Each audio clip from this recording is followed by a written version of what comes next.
thank you for being here, taking time out of a busy day, and I know there are a lot of exciting things going on today. So thank you for coming to hang out with me. Before we start, let me tell you a little bit more about me so you know whether or not I'm somebody that you want to listen to. There are a lot of people out there that are talking, and you guys are here, and I appreciate the lead today. But let me give you some perspective on who I am and what I am. I was born into the entertainment industry. I'm the daughter of a producer. Film is all I know, all of it right now. At this particular station in my life, I coach screenwriters and directors/writers on their screenwriting and directing careers. I also work with experts in the screenwriting field. So, for example, Michael Haig is a business coaching client of mine. I work with a whole gamut of writers, everything from people who are just starting out, just figuring out what their path is, what they want to do, how they want to do it, what kind of writers they want to be, all the way through to best-selling authors, screenwriters who sold to major studios, Universal, Paramount, New Line, WGA members, Golden Globe nominated writers, Emmy nominated writers, on moving their career forward. While I was in development for many, many years, my take on it is that there are plenty of people out there who are working story, and frankly, we don't need another voice in the mix telling you how to write a screenplay. I'm sure that you're drowning in the noise already. Instead, I showed up, and my passion is really career. So let me tell you about my history, my CV, if you will.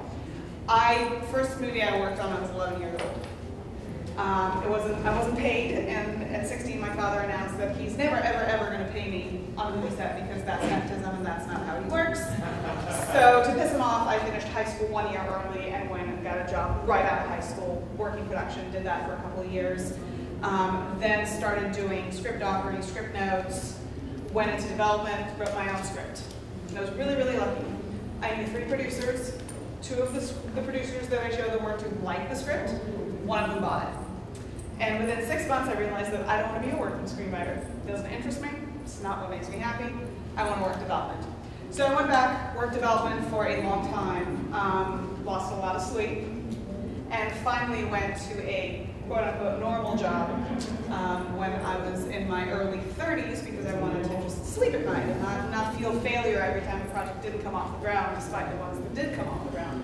I was the one that had a slate of 30 development projects on a roster. 1 would happen, and I would cry for the 29 that didn't. So it's just not the right point of view for that sort of thing. And so I went to a normal job. I went to work for an internet company that ran the major information database for the entertainment industry called Studio System. I thought it was safe. I thought I was going to live a very vanilla, peaceful life over there. Until one day I got knocked on the door. And, oh, by the way, we have this web property. It's called Scriptshark. We heard he used to write and he used to do development. Would you like to take it over? At that moment, I realized that the universe had a different plan, and I really didn't want to fight it. So I took over Scriptshark, ran Scriptshark for 6.5 years. Don't know if you guys are familiar, but it's the leading coverage destination on the web. Through Scriptshark, I started a seminar series that I launched with Final Draft that spoke about the business side of the screenwriter's career. New York Times sponsored it for me, which was very nice. We went all over the country. We were in Chicago, New York, LA, Seattle, Boston, Paris. It was great fun. Through the seminar series, writers started coming to me after and saying, hey, I just have this one question. Hey, do you mind if we have a quick phone call? Quick phone call became an hour-long session. An hour-long session became, hey, I need to talk to you again. Hey, do you mind working with me? What will it take?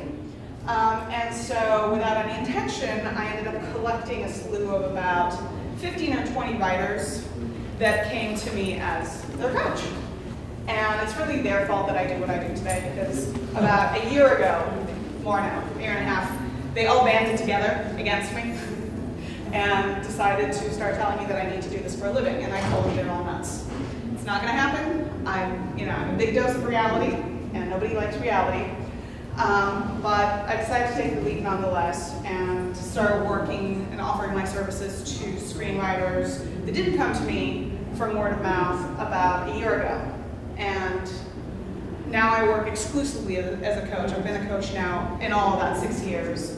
And like I said, I work with a whole slew of writers, all the way from starting to writers who are receiving and winning, nominated for awards, and I'm talking about the last few years, so we're not talking about writers who, won 20 years ago and trying to figure out how to build those careers, even though I have one that is somewhat in that region as well. I do have a book coming out. I have a book with Michael Weesey Productions that's coming out in April 2014 that is called Getting It Right, an Insider's Guide to a Screenwriting Career. Mouthful, but there it is. So that's a little bit about me, just so you know who I am, what I am, why I am. I'm going to talk through a lot of this. As questions come up, write them down or keep them in mind.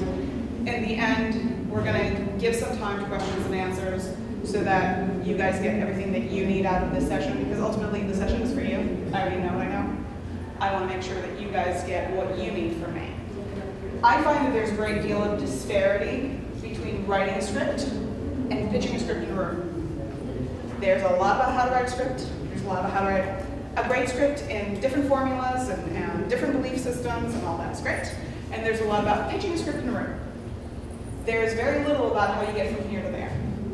Now, I understand why there's very little about how you get from here to there, because A, there is no simple methodology. There is no, if you follow these 3 steps, then you'll get in the room. It varies for every writer. Every writer is different. Because of this, there's very little guidance out there that is dedicated to getting you guys into the room, getting you guys the attention that you need, et cetera, et cetera.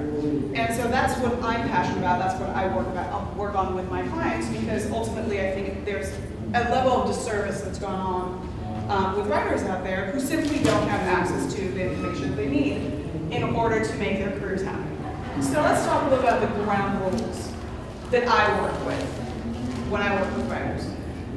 I am a big dose of reality, and sometimes I'm a joy kill. I get it. But I always tell my writers that while it is about the little wins and it is about enjoying everything that you can, it is ultimately about building a career. So let's talk about these. Building a screenwriting career today is much different than it was 70, 80, 90 years ago. It used to be that you could sit in your home and type out a script and put it in an envelope and send it to Hollywood, and if they liked it, you'd get a check in 8 weeks. That's how it worked. Ayn Rand actually got her start that way.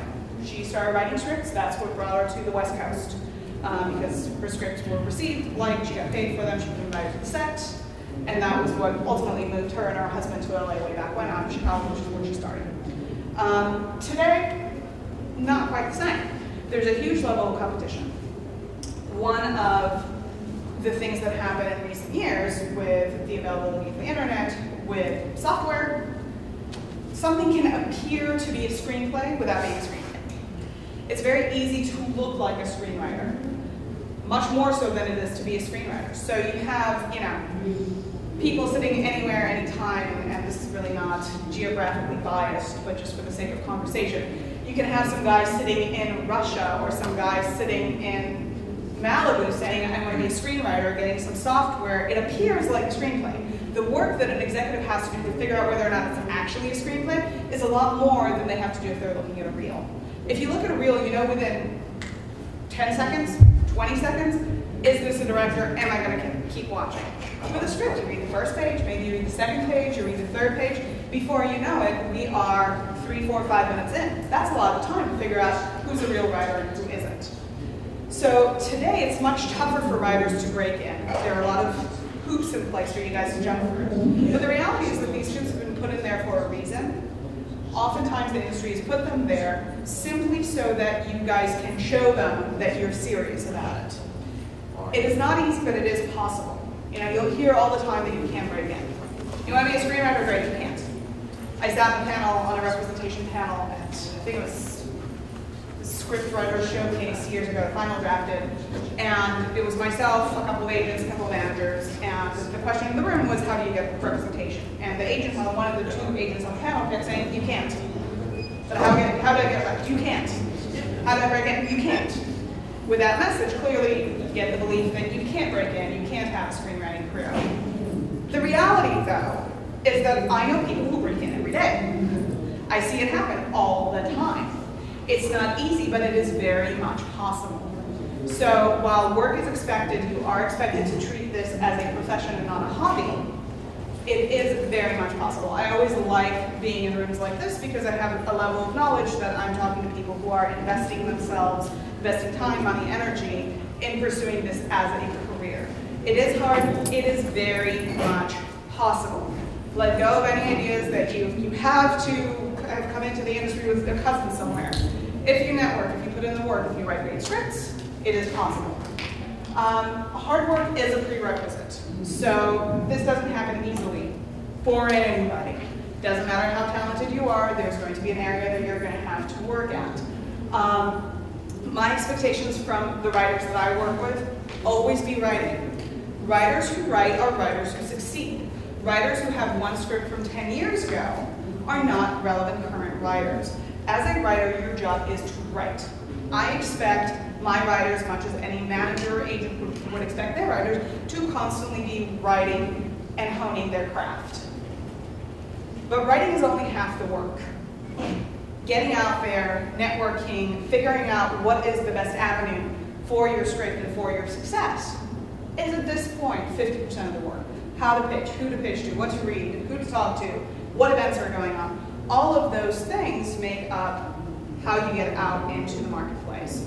And that is a significant part of the work. If you just want to sit at home, write a piece of work, and then it's complete, and you don't need to collaborate on it and bringing it to life, go write a book. This is a highly collaborative industry, and therefore it requires that other people like the work, other people respond to it. Some of the stuff you write, people will love. Some of the stuff you write, nobody will respond to. That's the nature of the beast.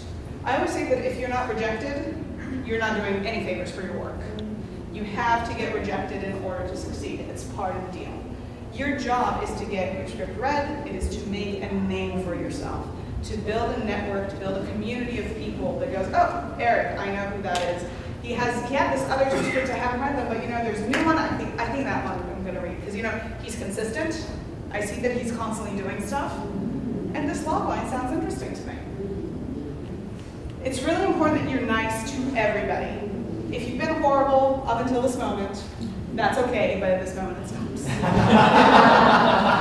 Because anybody that is sitting in this room next to you, and I do mean this literally, can end up being a studio head. In the same way that the Knicks ended up being coached by a fan, heads of production companies, they come from everywhere and anywhere, and you never know who you're talking to. So be nice to everybody. My husband is a guy who never tells lies.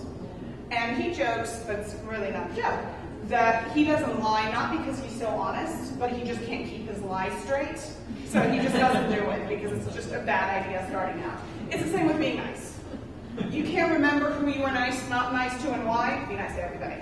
You're much safer that way. Assistants, interns, readers, all of them. Never present yourself as a victim. Nobody likes a victim. I've met a lot of them. Nobody likes them. There's always a belief with a victim that you are going to be the next person victimizing them. So you might as well step out of the way now because they're going to end up being a victim anyway. Being a victim to me and to the people that I work with, we're talking about somebody who is getting out of a writing partnership and their writer was crazy and screwed them over and now they don't have anything and they robbed their home and everything's gone. Or we actually have somebody who stole their idea and if you can't take it to court, at least in the beginning, don't talk about it. Be graceful to the best of your abilities. Things are tough, things may have happened in a way you don't like, but I took on a client in January who's a Golden Globe nominated writer. And she got out of a writing partnership that was known to be with a person who has a reputation in the industry. He's known as a bit of a kook, a working kook, but a kook. She could not have been more graceful though. Yes, he did all of these things, but I learned so much and we did so many great things together and it's just time to go on my own. And that was the moment I went, okay, I can work with her. On the other hand, I have another client who, was victimized by her writing coach, was victimized by her writing partner, was victimized by her agent. At some point I went, okay, so when's it my turn? Because I knew it was going to come. And other people that I talked to that knew her had that same reaction of, I didn't want to work with her because I knew that ultimately there's going to be an email where she's very upset with me. People have a tendency to stay away from that. This is a professional environment. A lot of writers try to be the writers that they think the industry wants them to be. Forget that. Be the writer that you can be. Writing is a very real thing, is a very vulnerable thing. Don't try to mold yourself into somebody else, you'll fail. A mold is not real. A mold is not something or someone that people want to sit in the room with. Your best opportunity as a writer is to be your real authentic self, to write from that real authentic self, and to present that real authentic self, minus the neuroses when you can, in the room. Lastly, my ground rules, build a team. I can't tell you how freaking important that is. Every other achievement-based profession, athletes, musicians, cooks, whatever you name, have trainers, doctors, therapists, whatever you want on their payroll. Writers, no, somehow we're all expected to do it on our own. Doesn't make sense. This is too hard, it takes too much, and you need too much input because it's a collaborative environment. Because it's not you alone in front of a computer and then it's done and getting published, you need other people on your team. So if it's finding the right analyst for your work, if it's finding a script coach, if it's finding a career coach, if it's finding a mentor, whatever it is, find people that you can talk to. They exist everywhere in every city, and there's Skype and internet and all of these fabulous things that can help you get with those people that can really help you move your career forward. If you can find a writer's group or create one, do it. All research shows that writers who are writing in a writing group or writers that are working collaboratively tend to evolve and succeed much faster than writers who are not. So by all means, pursue that, because that is going to help your career and help you move forward. This isn't easy, so make it as easy for yourself as you can within the realm of the challenges that you're going to be facing. Let's talk about the spec market. Anybody here not familiar with the term spec market? All right, everybody knows what I'm talking about. Spec market, as you guys know, has changed significantly in the last 20 years. Even in the last 5 years, to be honest. There was the 2008 strike in which the writers won the battle, lost the war. That's the moment the studios really realized that they were overspending for a lot of material that wasn't getting produced, and specs just stopped selling at the pace that they used to. Really, the 90s was the height of the spec market, where you could be anyone, anywhere, and you would, anyone, anywhere, but you would sell very easily, and you saw specs selling very, very quickly. There was a great Vanity Fair article, I think it was the September issue, or the January issue, about the spec market. Anybody not read it? Email me, and I will send you the link. It's a fantastic perspective about the rise and fall of the spec market. And I'm a big believer in knowing the environment that you're working in. I'm a big believer in understanding the market, because you are not in a bubble. You are not emerging in a world of your creation. You are trying to penetrate and get working in something that is already working, so you have to figure out how it works, and you have to figure out how to become one with it, how to become a part of it, rather than just write and it's all going to materialize. One of the things that aggravates me most are people say, oh, just write and it'll all work out. I'm not really sure how it'll all work out, but I've never seen anybody say, oh yeah, I just wrote and it all worked out. So I get real aggravated. I'm one of these people that wants a concrete, what do I do? And so I'm a big believer in reading and knowing the market. A lot of people get offended that it's not all about the script, that you can't write a script without going to see movies, without knowing what else is being done out there, that you should have some regard to what's happening in space. I believe, again, it's kind of like writing music. You can't write a song that has been played 20 years ago. It's not relevant to the marketplace. So we all know what the spec market is. The current state of the spec market is somewhat on the rise. Again, this year's spec sales are 10% ahead of last year's spec sales. But with that in mind, 132 specs sold last year. That's the total amount of specs that sold last year. It's not a great figure, it's not a horrible figure. You have to figure that some of this is new writers being introduced to the industry. Some of this is repeat performers like Ben Magid, who's a big spec producer, sold 2 last year and already sold 2 this year. My guess is there'll be a 3rd and 4th by the time he's done. So that is what is selling today. A great resource for spec sales is something called the Scoggins Report. This is a list that I handed out to you guys. Jason Scoggins, who is a friend and a really, really good guy, used to be an agent, now tracks facts. That's what he likes. So he crunches data on spec scripts, spec sales.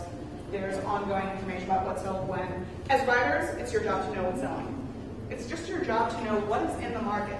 It doesn't mean that you have to write to that. It doesn't mean you have to chase the trend. On the contrary, I will advise you to not chase the trend. But you have to know what the trends are. You have to be able to talk about it. In the same way that if you were trying to get a job in marketing, you have to know what the marketing trends are for the moment. This is a job that you guys are going after. This is a job as a writer, a career as a writer. And so you have to approach it from a professional and cohesive point of view. And part of what that means is really understanding what you have to prepare, same as you would for a high-profile, high-returns job in any other market. You simply have to understand what it means and how to conquer it. So I highly encourage you guys to sign up for Scoggins reports. They're free. I like free.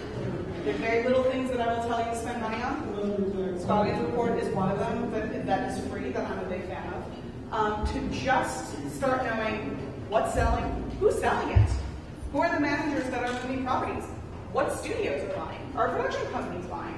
Go on the Scoggins report, look at the annual spec market report for 2012. It will be really, really helpful to you. Let's talk a little bit about your screenplay. While I am not a script coach, I don't want to be a script coach. I know people that are much smarter than me about script. And I'm pretty freaking smart about script, but I'm not as smart as they are. Your script is so important. And I get so tired of people who tell me, oh, my script is fine, it's okay. I just need agents. Okay, it's not going to do. We need a great, stellar, fantastic, strong, powerful, exceptional, different script. I know it sounds like a lot, but every writer has it in them. It's about finding it and channeling it, and also understanding what the industry is looking to see from their perspective. I've listened to a lot of pitches over the years. I've talked to a lot of executives. We all come back to the same things. Yes, screenwriting is complicated, but it's very simple things. Executives are looking to see, to hear from you, to read in your script, complex characters that people will want to play. Real, three-dimensional characters that you can feel, you can hear, you may not like them. They may offend you in some ways, but they have to be real. They have to be tangible. They have to be complicated. They have to have a wound. They have to have subtext and things driving them. There are some great books out there, great coaches out there. I work with Michael Haig, but part of the reason I work with him is because I'm a big fan of his approach, and I'm a big believer in character. I'm one of these character-driven people. If Transformers is the favorite movie of anybody in the room, you and I will not agree on that one. Characters to me are everything. We are looking for real, rooted characters that have a driving mood, that have a need. We want to know what your genre is. I want to know who your audience is going to be. A lot of writers don't want to commit. Well, guess what? You have to commit. Because how the hell am I going to market it? Every movie is marketed. Guess what? Every movie is marketed towards a sector of the audience. Even, Silver Lining Playbook, that theoretically went to the 4 quadrants. Male, female, under 25, over 25. It was still marketed in a specific way. So you have to understand who your primary audience is. Doesn't mean that you have to spell it out for anything, that you should know this. I have a writer who's very, very talented who came to me with a script that I did, and I said, man, I don't know who that is. It's really funny, but I don't know who the audience is. So we went to an analyst, and he read it, and he said, it's really funny, but I don't know who'd go see it. So I went back to the writer, and I said, who would go see it? She goes, I don't know. It's too weird for kids, and it's too adventure-y for grown-ups. That's a problem. Another writer that I worked with wrote a zombie movie with 12-year-olds. Well, guess what? Grown-ups don't want to go see 12-year-olds being chased by zombies. 12-year-olds are not going to be allowed to go see 12-year-olds being chased by zombies.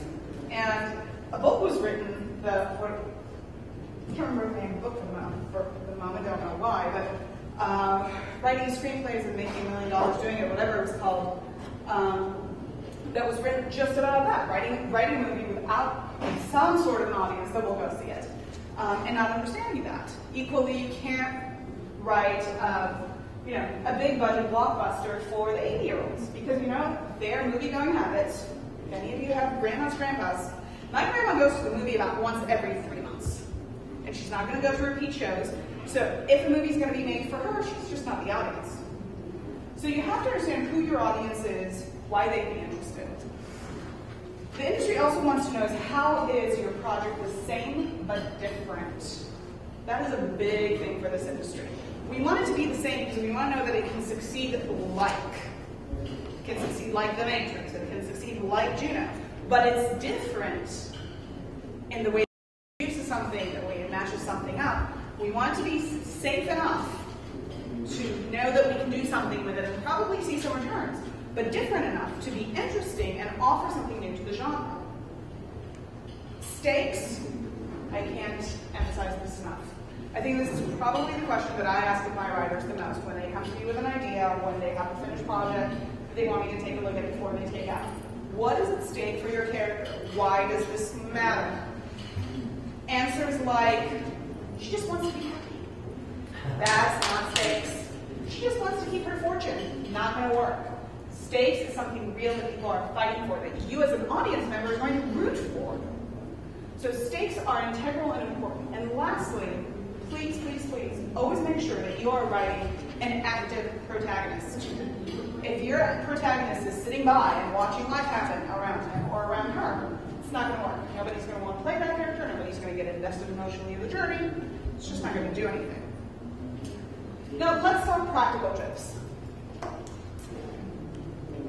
A little guidance from industry perspective.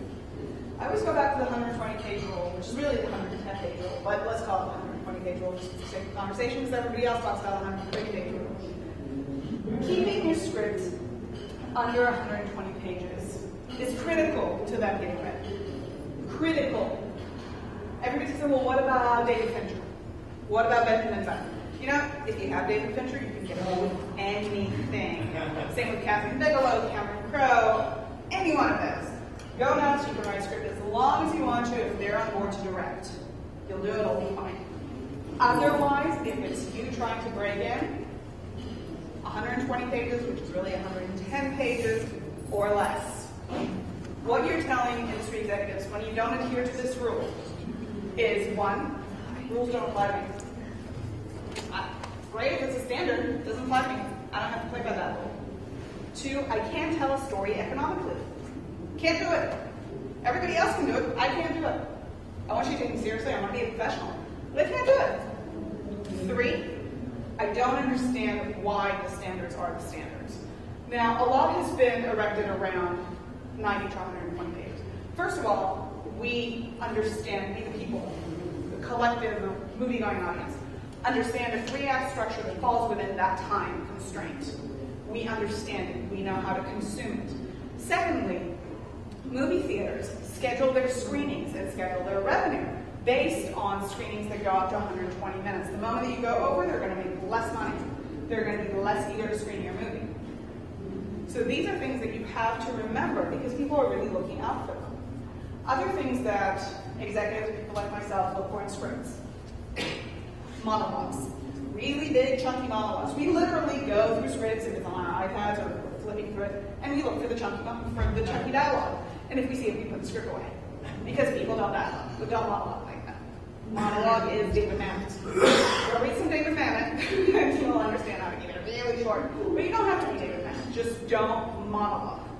Unless you have a big courtroom scene, there really should not be a lot of monologuing going on for you. Scene numbers, camera directions, keep them off the script. Those are reserved for a shooting script. And what you have, not a shooting script. And lastly, don't cheat. Everybody likes to cheat margins so they can squeeze a little bit more into about 120 pages. Guess what?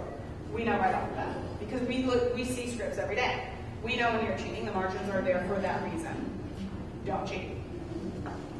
So those are just really broad overviews on the script, which, because a script is integral to my ability to help you as a writer, it's really important to me that any writer trying to break in understand that whether it fits in 90 pages or 105, their script is excellent. Their script is as good as it can be. Now let's talk about getting your script as good as it can be. Getting screenplays to a standard where the industry can start to buy in takes introduction and exposure. Exposing your work is critical. I will say this probably another 10 times before today's over, and I'll apologize for the probably 3. But this is a collaborative medium, which means you need other people buying. You need other people to understand what you're putting down on the page. It does not stand on its own 2 feet without a bunch of people buying into it, getting excited about making a film of it. A screenplay, with all the respect that we give to it, and I love screenwriting, and I love screenwriters, a screenplay is a blueprint. You don't see an architect saying, oh, my best house is my blueprint. Your best house is the house that you put on your feet.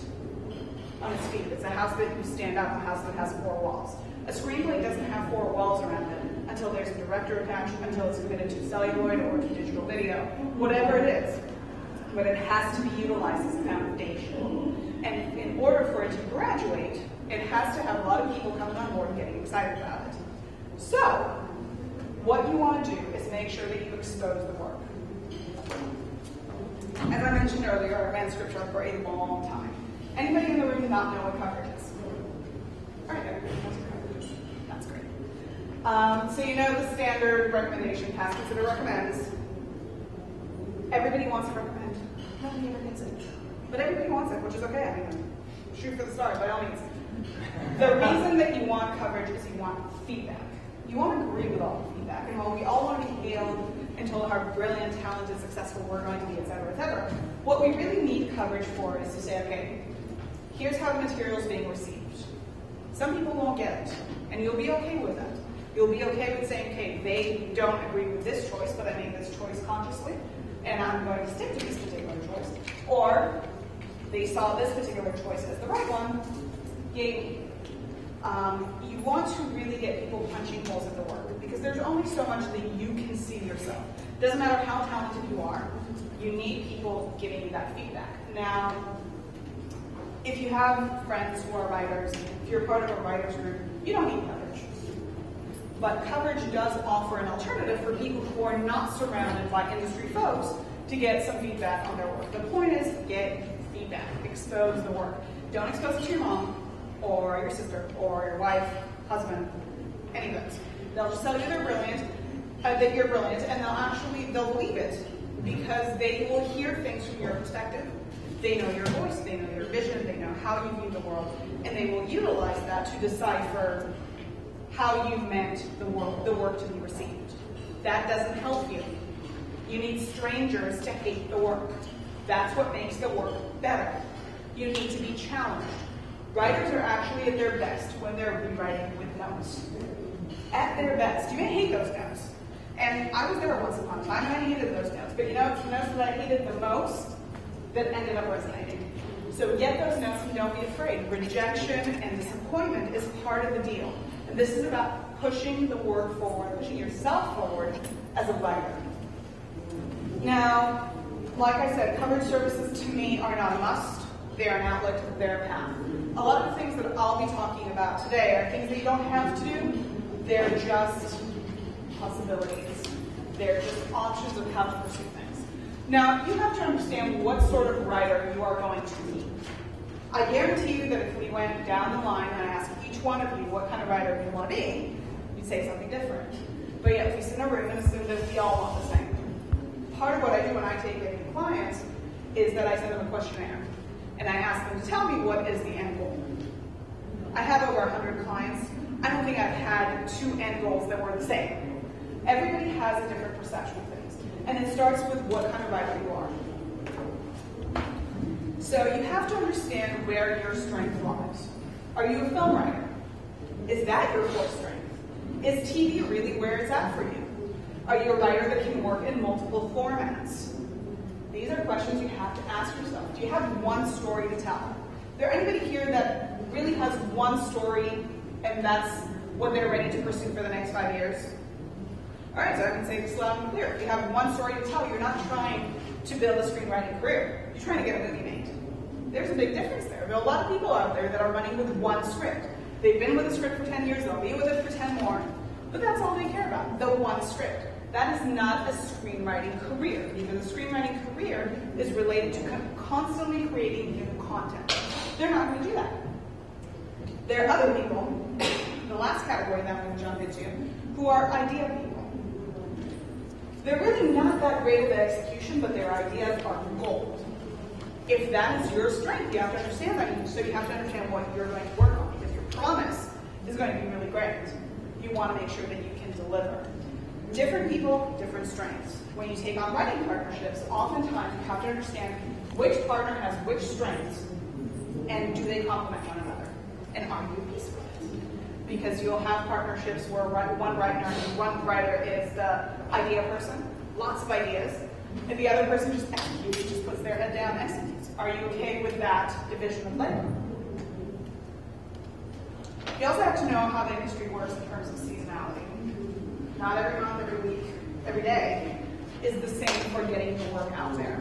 So let's go over this really fast, just to put it out there, so you understand how things work at this particular point in time.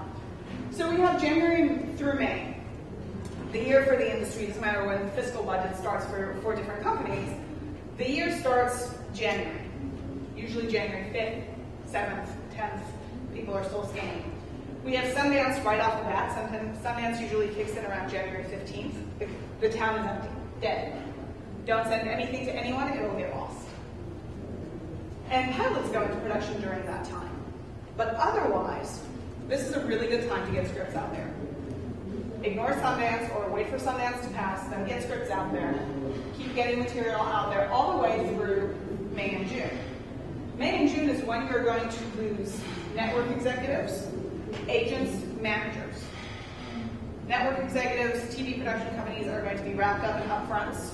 Anybody not familiar with the term upfronts?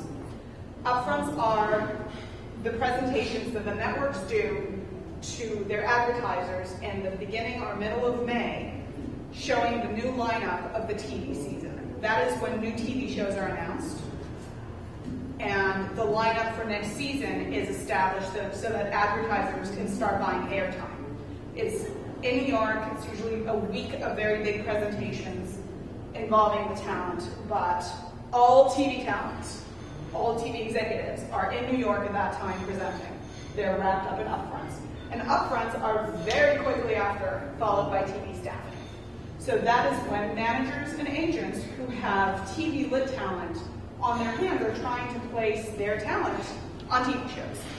Granted, you could argue that a lot of this has been decided, the gods have decided this long before a TV show gets picked up. But agents and managers are going to be busy trying to get their writers on shows into June, sometimes even into July, whenever there's an opening in a writer's room. So they are very preoccupied at that point, and that is not a good time to approach management or represent, specifically if they represent TV talent. At this point, with things like IMDb Pro, you can usually see their roster. July and August, this is where TV production begins for the upcoming season, both fall premieres and mid-seasons. And we also have summer hours. New York, for example, everybody shuts down 12 o'clock on Fridays, everybody can go to Hamptons. LA's trying to copy it, haven't been successful yet, but we're trying. But you'll have a lot of people going to Mexico, Hawaii, wherever, summer break, Brazil, yada yada. September, November, through November is again a time when people read like crazy. There's this feeling that the year's almost over. You have to get out there. You have to read as much as you can. You have to find projects for the following year. So people are reading like crazy. Yes, there are some new pilots that are being placed. This is where next season pilot scripts are being sent out. But that's usually being done at a very, very high level. So there's still a lot of reading that is being done. Mid-November, stop sending, don't bother sending anything to anyone until the middle of January, or even arguably until the end of January when everybody's back from Sundance.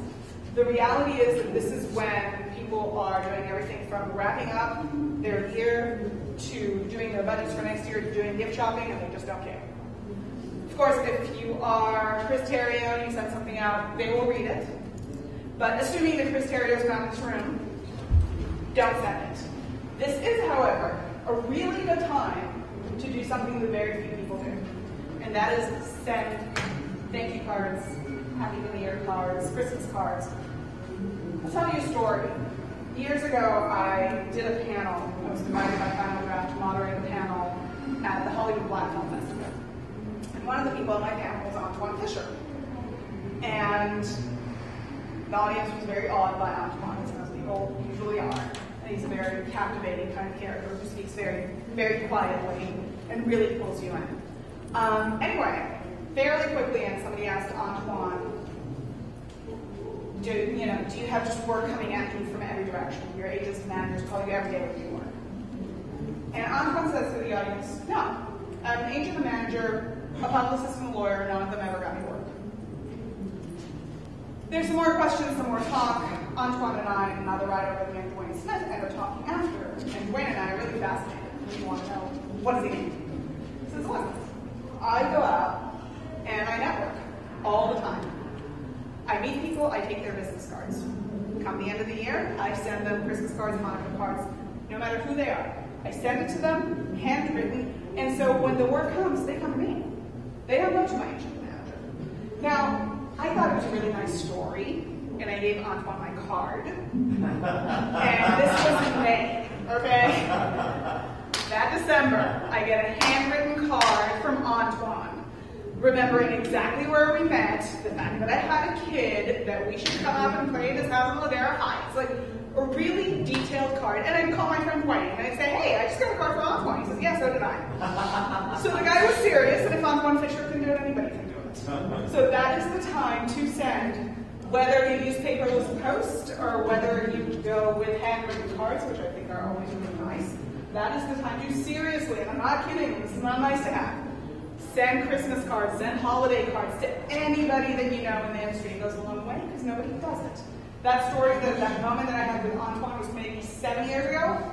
I still remember it. I still talk about it because it's effective and it's real. And it's something that this man, who's very successful, does and continues to move his career forward and takes his career into his own hands. All right. Now that we talked about all that broad stuff, let's start talking about the information that you need to get, the things that you need to do. I gave you guys a handout. One of the handouts is for contests, blogs, and websites, or websites and blogs, or whatever it is. I like to give it out because I think it's really important that you guys consume information about what happens in this industry. Like I said earlier, and I do tend to repeat myself, so I'm sorry.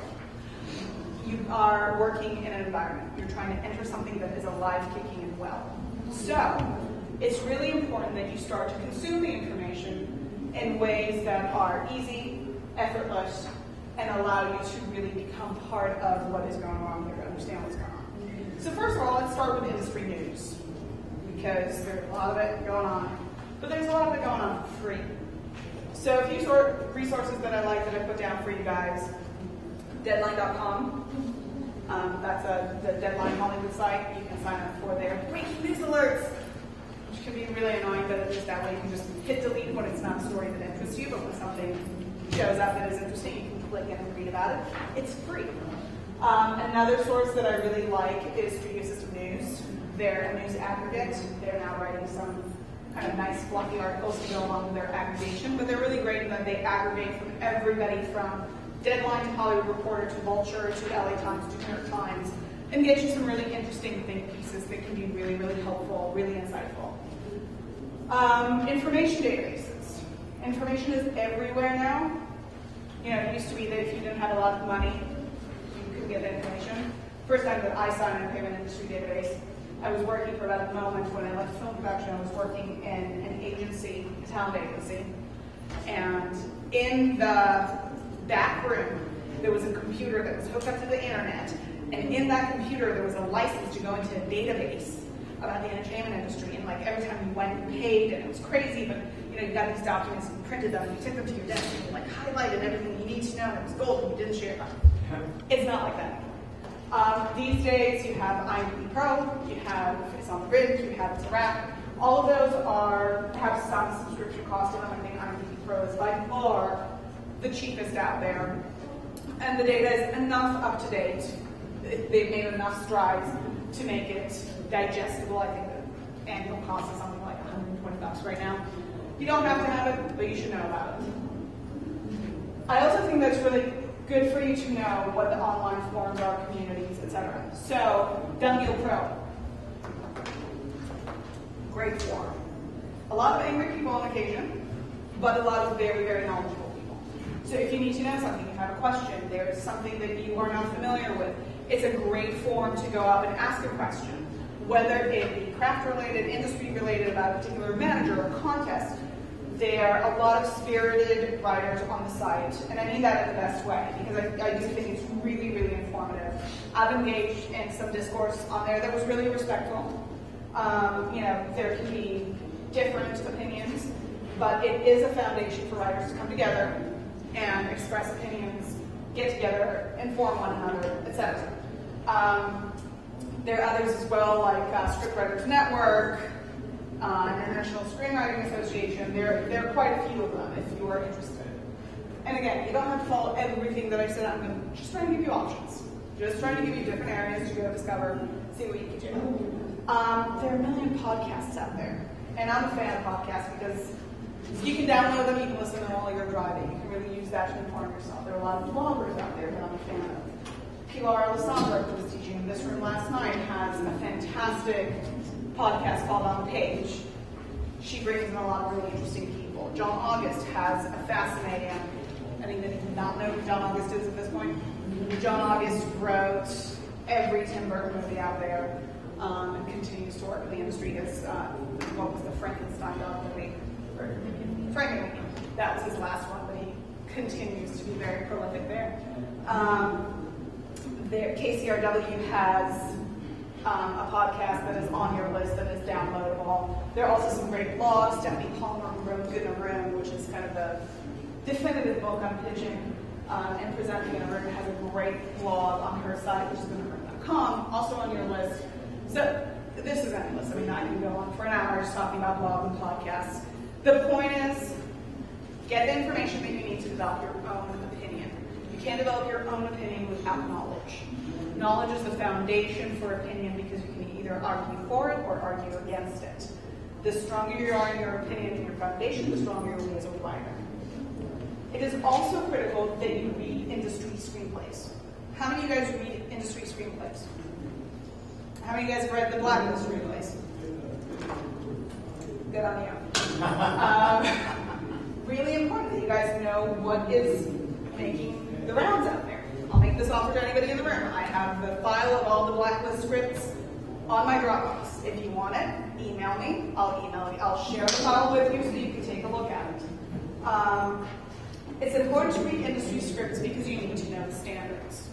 There's a writer that I've worked with recently who is older and hasn't read an industry script in years.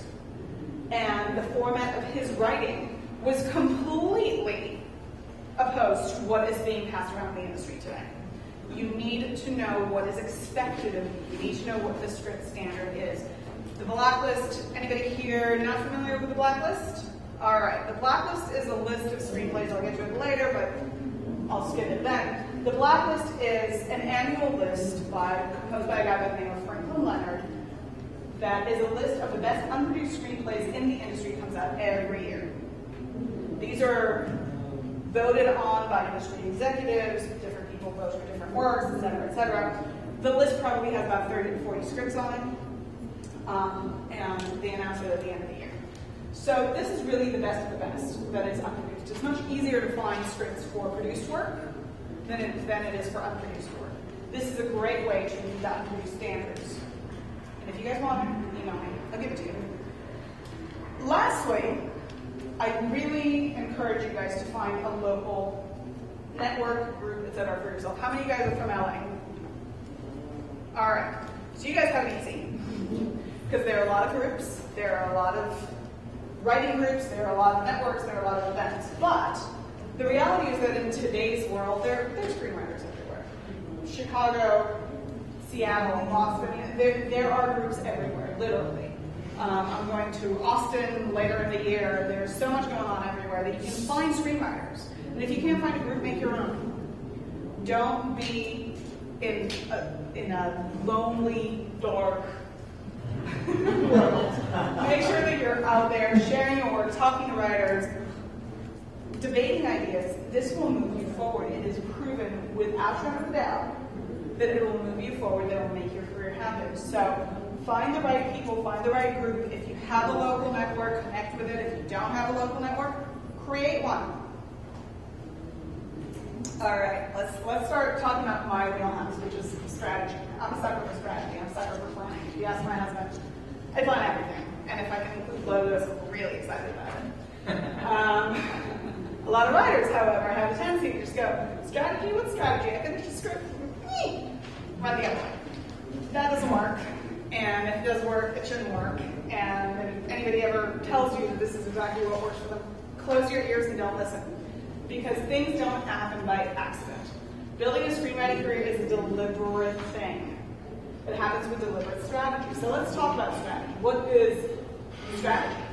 A careful plan or method, the art of devising or employing plans or stratagems towards a goal. Really simple. Freaking plan. What's your plan?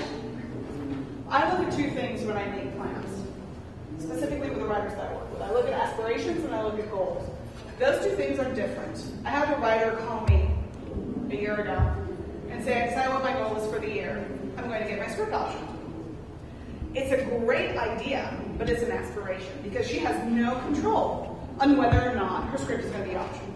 She has control on what she can do towards that, but no control on whether or not that will ever happen. So when you set things like that up as a goal for yourself, you're about to fail. It's out of your hands. There's only so many things that are in your hands. Focus on that. What can you do in order to get option? So that's where I separate things into aspiration and goals. Goal is the result of achievement towards which effort is directed. Aspiration is a strong desire, longing, or aim. It's your visions, where you want to end up. So you want to create goals that you can actually control. What she was talking about was an aspiration. I aspire to have my script option. I aspire to win an Academy Award. Is it in your control what people vote when it's voting day? No. So you have to create goals that you can work towards, because otherwise you're just setting yourself up to fail and walk away at this point because it'll be less painful than it will be bad. It's really important that you find things that you can do actively towards that goal. The first thing for me is you becoming an expert. How many of you guys heard people like me talk about branding yourself? I'm going to talk about it some more. There is this fear that, oh my God, if I commit myself to a genre, I won't be free. This is not about running through the meadows, guys. This is about building a screenwriting career. In order to build a screenwriting career, you have to compel the reading audience and convince them that you are somebody serious.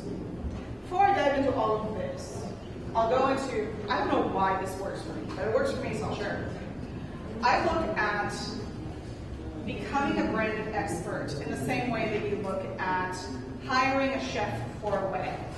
Say you're getting married, and you're putting together an Italian-themed wedding. This is a Venetian wedding.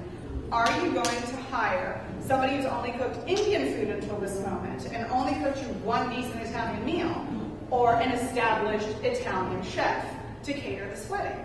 It's the same freaking thing. It's human nature. When you look at construction, if you're doing construction on your home, you're not going to go work with somebody who's only built offices. This is what we look for as people. We look for experts. We find comfort in experts. And becoming an expert as a screenwriter is about mastering your single best genre. It doesn't mean you have to do this for life. This is not a lifelong sentence. This is about building a foundation and getting people to be fans of yours.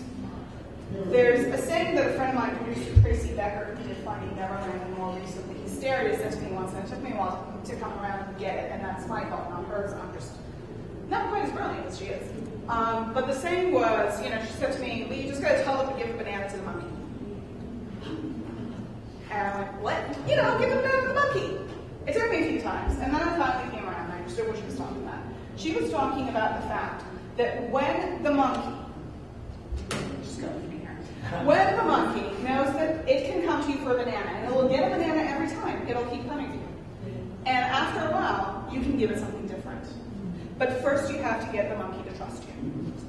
And that is the reality of becoming a screenwriter or a working screenwriter in today's industry.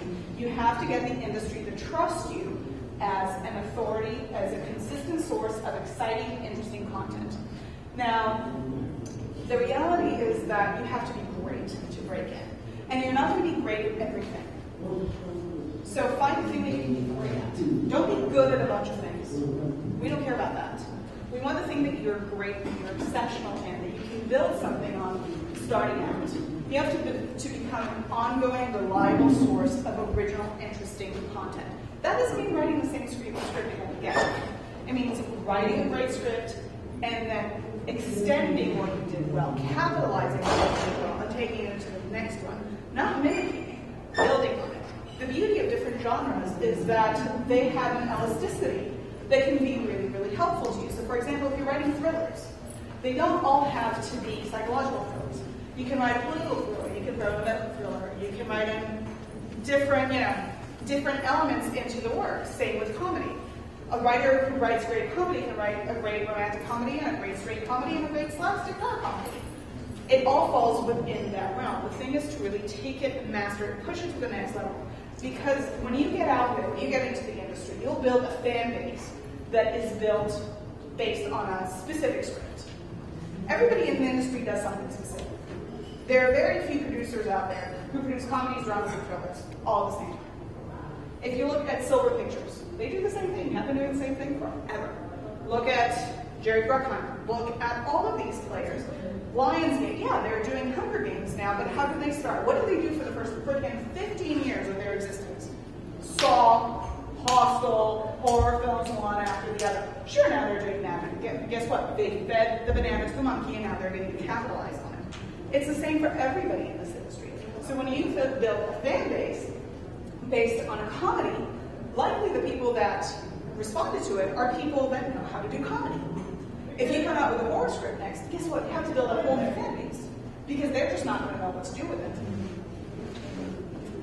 And that's why it's so important for you to stay this really fascinating, interesting source of content. There's something that I talked about in an earlier session that I need to jump into, which is that the challenge in today's market is that in this day and age, it takes 5 years, or it takes double the time to establish a writer than it did 5 years ago. And oftentimes first script will sell for half the money. So people have to work that much harder. Therefore, they need to know that there's clarity about how they're going to sell you, how they're going to present you in the market. Because otherwise they'd rather do it with somebody else. Somebody that they can trust, somebody that can do a repeat performance again and again. You want to be the writer that executives want to work with. You want to be a writer that they trust. So if you write comedy, do me a favor, go see all the comedy stuff that's out there. Read stuff, see stuff, that is your job. You need to be an authority. You need to be the guy that can have the conversation, the girl that can have the conversation about all of the content that is out there in order to really solidify your spot. I do want to give you a couple of working examples because people hear me talk about this and go, oh, really? No. I particularly like to talk about these two guys, Adam Cooper and Bill College. They started out, their first feature was done in 2003. They did a comedy, then they did another comedy, then they did Tower Heist. They sold a bunch of comedy scripts. But Tower Heist, I think, was their last produced comedy. You look at it and you say, well, they're stuck in comedy. Not at all. They're developing a historical drama with Ridley Scott on one hand, and an HBO, I think it's a family drama, with Ron Howard at this particular moment. So clearly they broke out of the mold. But they are a classic example of build your strength, build your following, build a fan base that will then help you migrate into different genres so that you can really build a cohesive, interesting career for yourself that has some legs. Another guy that broke in recent years is John Spates. Don't know if you guys know the name. He broke in 2007 on the merit of a sci-fi script.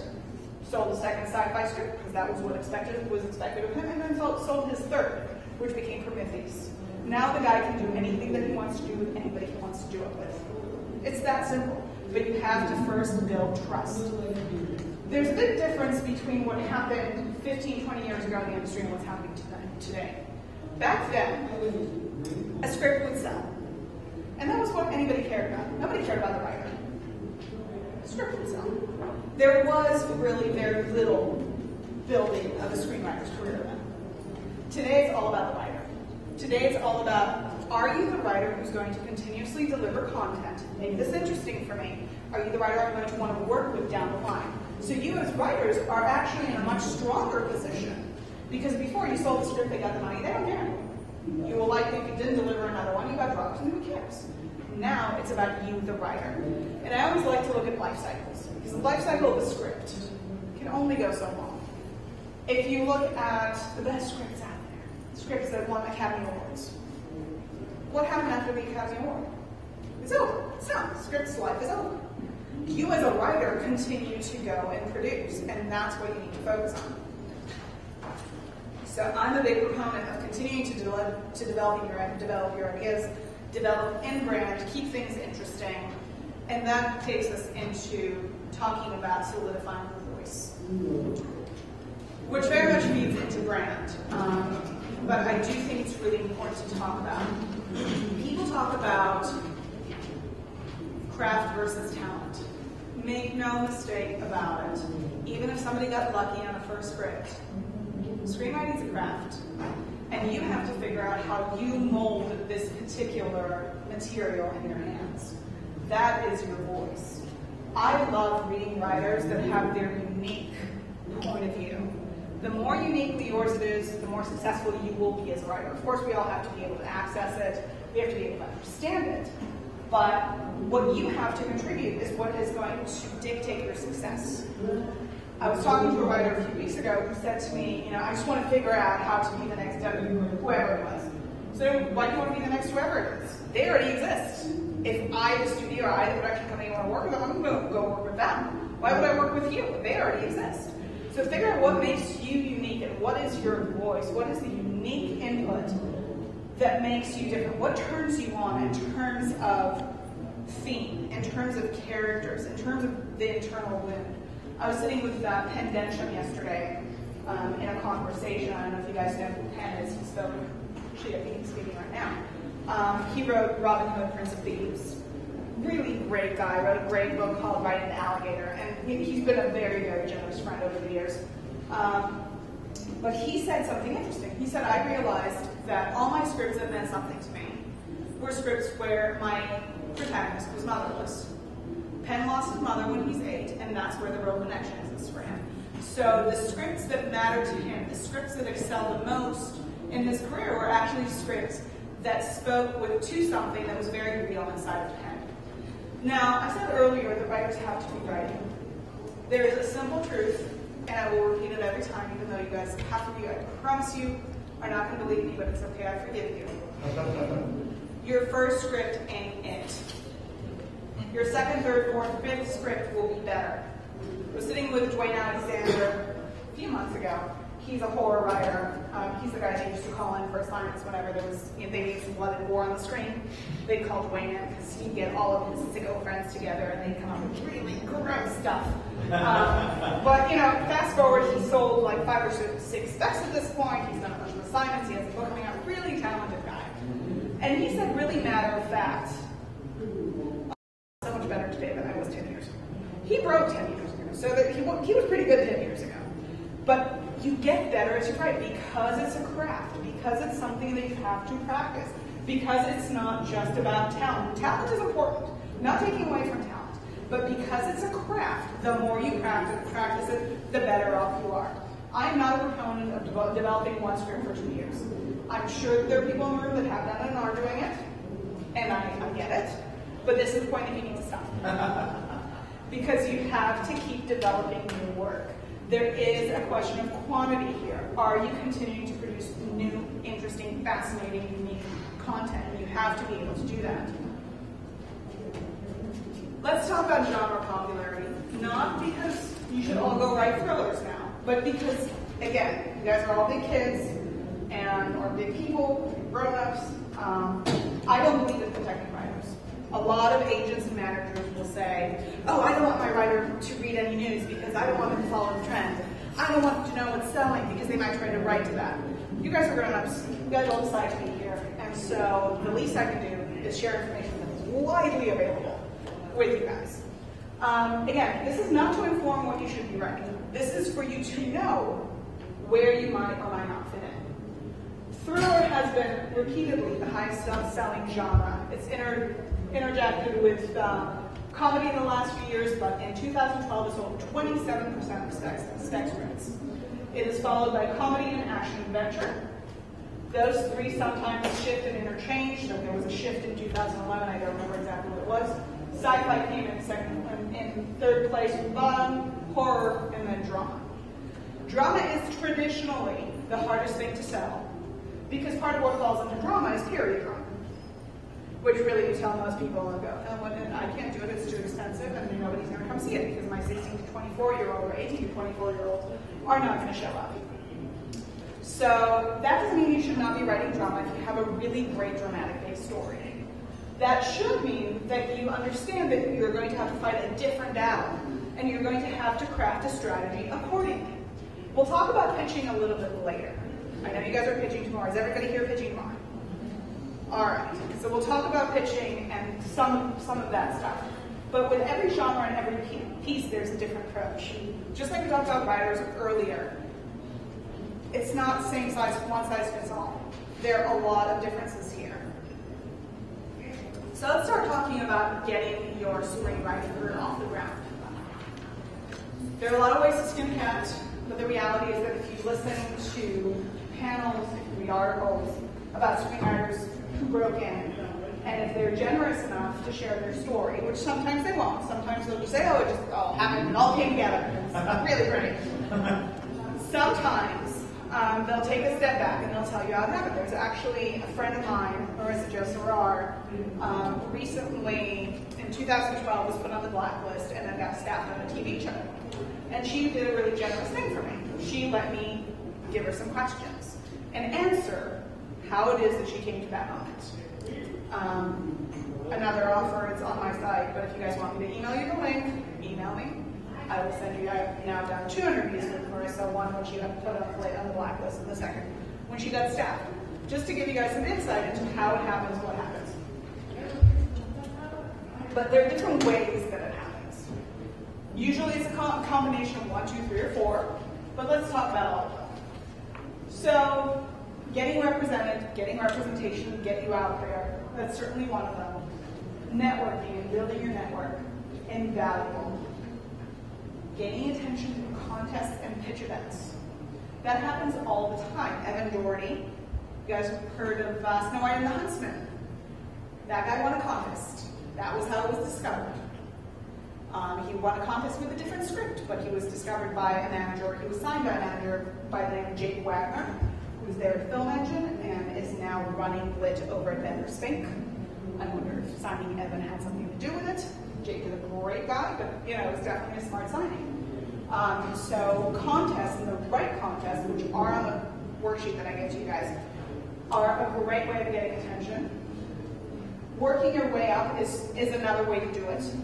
But that's really, to be honest with you guys, I only recommend that to people who are under 25 and are willing to sell their soul. And I know you guys are, but that would be awesome nice. TV fellowships are great, but if you consider that there are 4 of them and there's 12 spots on each, we're talking about 48 spots.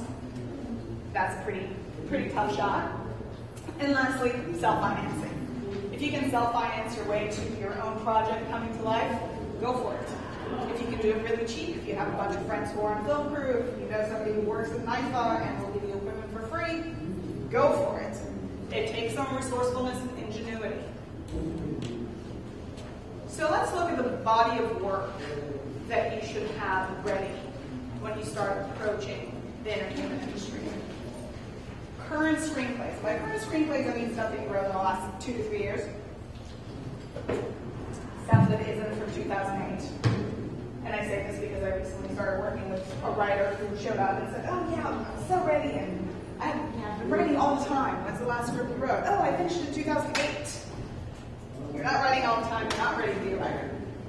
In order to be a writer, you have to create content all the time to see that. So, I generally want to see from my writers 1 to 2 vetted, ready for showtime scripts in a light genre. Vetted and ready for showtime, That's critical here. I'm talking about scripts that somebody else looked at, that you got notes on, that you did rewrites on. A script that hasn't been rewritten is not a script that's ready. Never will be. A first draft is never the draft. The second draft is never the draft. I have a client who does arbitration for WGA. They're now arbitrating 30 scripts for a summer blockbuster that's coming out. There are 30 scripts that are being reviewed for this particular summer blockbuster. So any writer who thinks they can do it on draft 1 or 2 versus people who are working for Universal and doing 30 drafts, let's have that conversation. If you want to be working in TV, you have to have a pilot. At this point, TV specs are only being read by fellowships. So you have to have a strong pilot if that is the place, and TV is the place where you ultimately want to see yourself. And lastly, I want an arsenal of promising strong ideas. I do with my clients what I call idea sessions. A lot of managers that I work with that I know, and this is where I got my brilliant idea from, go to their clients and say, I want 10 new ideas every month.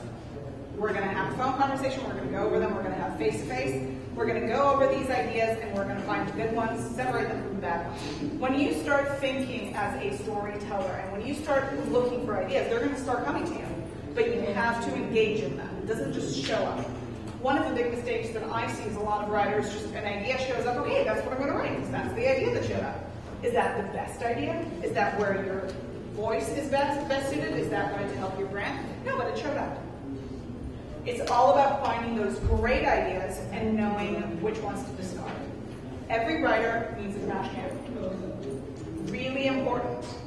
Every good writer has one. Every good working screenwriter will tell you about that horrible screenplay. If they have that horrible screenplay in there, so do you. If they have that really unbelievably bad idea, so do you. And that's okay. It speaks to your prolific nature that you have that. Now, the body of work that you don't want to talk about. Once in a while, I'll run into a writer, or I'll hear about one of my manager friends or my agent friends running into a writer that has 17 great scripts, and they're all brilliant. But nobody ever makes them typed in, and therefore they are unproduced.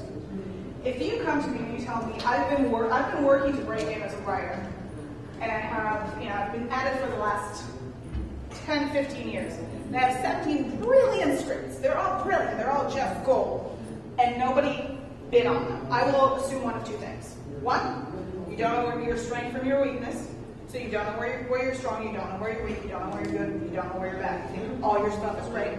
That's not going to help me. I'm not going to be able to mold you. I'm not going to be able to help you. If you don't think that you're capable of bad work, it's going to be tough for me. Worse, it's a personality issue. You know, your scripts are great. You are really smart, really talented, really brilliant. But a bunch of people met you who really didn't like you. There's a personality issue. Film and TV production is nothing if not personal. People say, well, TV's not that bad. Are you kidding me? You want to be stuck in a writer's room for 6 months with a person you can't stand? Try it. Same with film. Somebody's saying, oh, if I'm lucky, I'll get to work with this person for 3 months. Really? Try 2 or 3 years. Tracy Becker, that I mentioned earlier, developed Finding Neverland for 2, just did Hysteria, and developed that for 3 years with a writer. You better like each other. Now let's start talking about what is, the important stuff here. Getting your screenplay out there. Your number one job is getting your screenplay read. That's your job. As a writer, once you wrote that great script, if you're not getting it read, you're not doing your job. However way you're going to do it, get it out there. That is your job. When it's vetted, when it's ready. If you're not getting it read, nothing's going to happen with it. It's the ABCs of getting a screenwriting career going. So how do you do that? You build your network. Everybody goes, I hate company. I'm really not a good person. I don't live in LA. I don't like to go to parties, and I don't drink, and I'm suicidal most of the time, so forget about it. It's much simpler than that. You have to figure out where film-driven events are happening. In any major city, there's, at this point, press junkets, there are events, there are festivals. Go talk, meet you never know who you'll run into. Collect all those business cards. Create an Excel spreadsheet. I'm a really good friend with Excel spreadsheets. I love Excel spreadsheets. They're really, really useful. Be courteous to everybody. It's now a small world. The internet allows you to email, to reach out to people. You'll be surprised how receptive other people often are to talking, conversing, exchanging emails, sharing their story with you. Be proactive in the way that you reach out. So don't sit there and wait for the world to come to you. It's not going to. It's just not that world anymore. Find your local opportunities. Local opportunities are huge. If you're in LA, you guys are spoiled, and if you're not taking advantage of spoils, it's on you and I'm mad at you. So start taking advantage of the spoils, because there are events here all the time. I mean, this is a fantastic event, but there is the Writers Pad in Westwood. There's WGA events that are happening all the time. But everywhere that you go at this point, there are webinars, there's seminars, there's, you know, if you see a webinar with a director, with a writer, with a producer, jump on it. Email the writer after, email the producer. Guess what? You just built your network. This is how it happens. You get contact after contact, you accumulate them, you start building your network. You can do it over phone, you can do it over email. It is a much friendlier world now than it was 10, 15 years ago. You had to be here. Stop query letters. Now, this is the part where I start pissing people off, so I apologize. I'm going to say it really simply before I get into this. Query letters don't work. There's still query letter sending services out there who don't like me very much because I tell people the query letters don't work. Let's talk about it. They're not the fault of the services that are sending query letters. The reason the query letters don't work is this. Query letters were in the 80s and 90s the way that writers approached the industry. You send them a letter, you tell them a little bit about you tell them about one or two of your scripts, quick descriptions, they're interested in something, they ask for 30 pages, they ask for a full thing. But this was how agents, managers, production companies were traditionally approached with new work. So what happened? What happened was final draft happened. Not against final draft, but everybody in the world managed to get a copy of final draft and make their stuff look like a script. And so you're requesting a script, and suddenly you have hundreds of query letters coming at you. Companies just couldn't keep up. They had to find other ways to vet writers before agreeing to read the script, because there are just so many out there. Because Joe Esterhaus came out and talked about the $3 million that he sold Jade for, and everything like, easy money. This is not easy money, but a bunch of people thought that. So a bunch of people showed up going, hi, I'm a screenwriter, take a look at my script. It was just too much. It got to a point that a lot of the big agencies and the big production companies were complaining. They were having hundreds and oftentimes thousands of query letters come to the agency or the production company every week. That's obscene. How do you deal with it? So for a while there was a query desk. A lot of shops had what they call their query desk. And they received these letters and would look through it and mark down the ones they wanted to read, request the material. But there was so much going on. And it was so difficult to really find a great script that way, they started having to staff those desks with interns. The problem with interns is they're oftentimes students. So by the time your material gets to them, they're off back to school, go out there, have other stuff to read, etc. So it really stopped working. Query letter sending services today still promise you they'll get your letter to 200 companies or 1,000 companies or whatever. The reality is that because most companies don't read general cold queries, we'll talk about targeted queries in a second, those kind of queries generally don't. Once in a while you'll hear about somebody somewhere, but it's the exception, it's not the rule. What does still work is targeted query letters. Those I believe in. If you say, you know, I really want to be ranked by Caliber Media, I'm going to, here's why I think Caliber is great for me, and I'm going to write a letter to Dallas on Air and tell him exactly why I think he's the manager for me, and here's my script. Your chances are that it'll get read. If you write a really hyper-targeted, here's why I'm contacting you, here's what I love about your work, you will get something. Because people will appreciate the research and the work that you've done. But, with that said, you have to do certain things. You have to research the person you're querying. It can't be just the person at the top of the list. Why are you sending them a query? What has the company done that you've loved? Have they grown up in the same small town? Whatever it is, give them a reason. Be really clear with them. It's about the work, so don't be gimmicky. Don't send something with a song and dance. Don't send a singing telegram. It's not about that.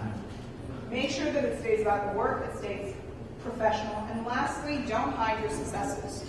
In an earlier session, somebody asked, if I want a contest, do I say yes? Anything that can spell out pedigree, you use. Make sure that your successes are front and center. This is a vouching system, this industry. It's like the mafia. Somebody has to vouch for you.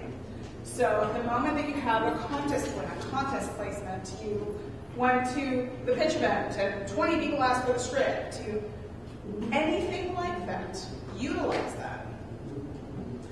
Let's talk screenwriting contests. After I take a big gulp of water. Screenwriting contests are a great way to get out there.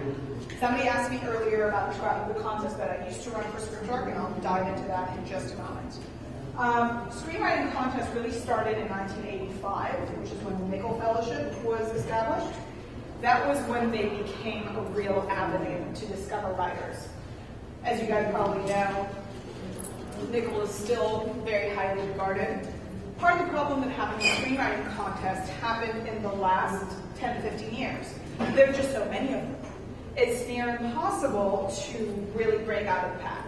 I had a contest at Scriptark that I ran for 4 years and ultimately retired because I felt like, what am I promising that other people aren't? It was impossible to really stand out and really rise to the level of other contests. It has been done recently, and I'll go into that in just a moment. But at this point, you have 30, 40, 50 contests that are offering, some industry traction, but not really. And about 10 to 12, maybe even less, really strong, reputable contests that are worth entering. And again, I'm pissing people off because I'm sure that implies that there are a bunch of contests that aren't worth entering, but that is true. So you can find a lot of contest info online. Moviebites.com is a great site. It looks old and clunky, but the information is great. Without a Box is a really popular submission engine that has a lot of information about contests out there. It's screenwriting contests, well, the name says it all. So, screenwritingcontest.com. It's important that you submit to known, established contests. Nobody wins a lot of money from screenwriting contests, so that shouldn't be your reason. Your reason to enter any contest is industry content. That's what you care about, that's all you care about. Going back to the contest that I ran some years ago, there was one story in particular that to me speaks to the effective nature of a contest. My big thing was that in my final round, the finalists, everybody who made the finalists, which was 10 scripts, gets read by industry executives. And so I distributed my 10 scripts to my 7 executives, so however many I had in that moment, knowing that of those 10, 5 are going to be selected for the winning list.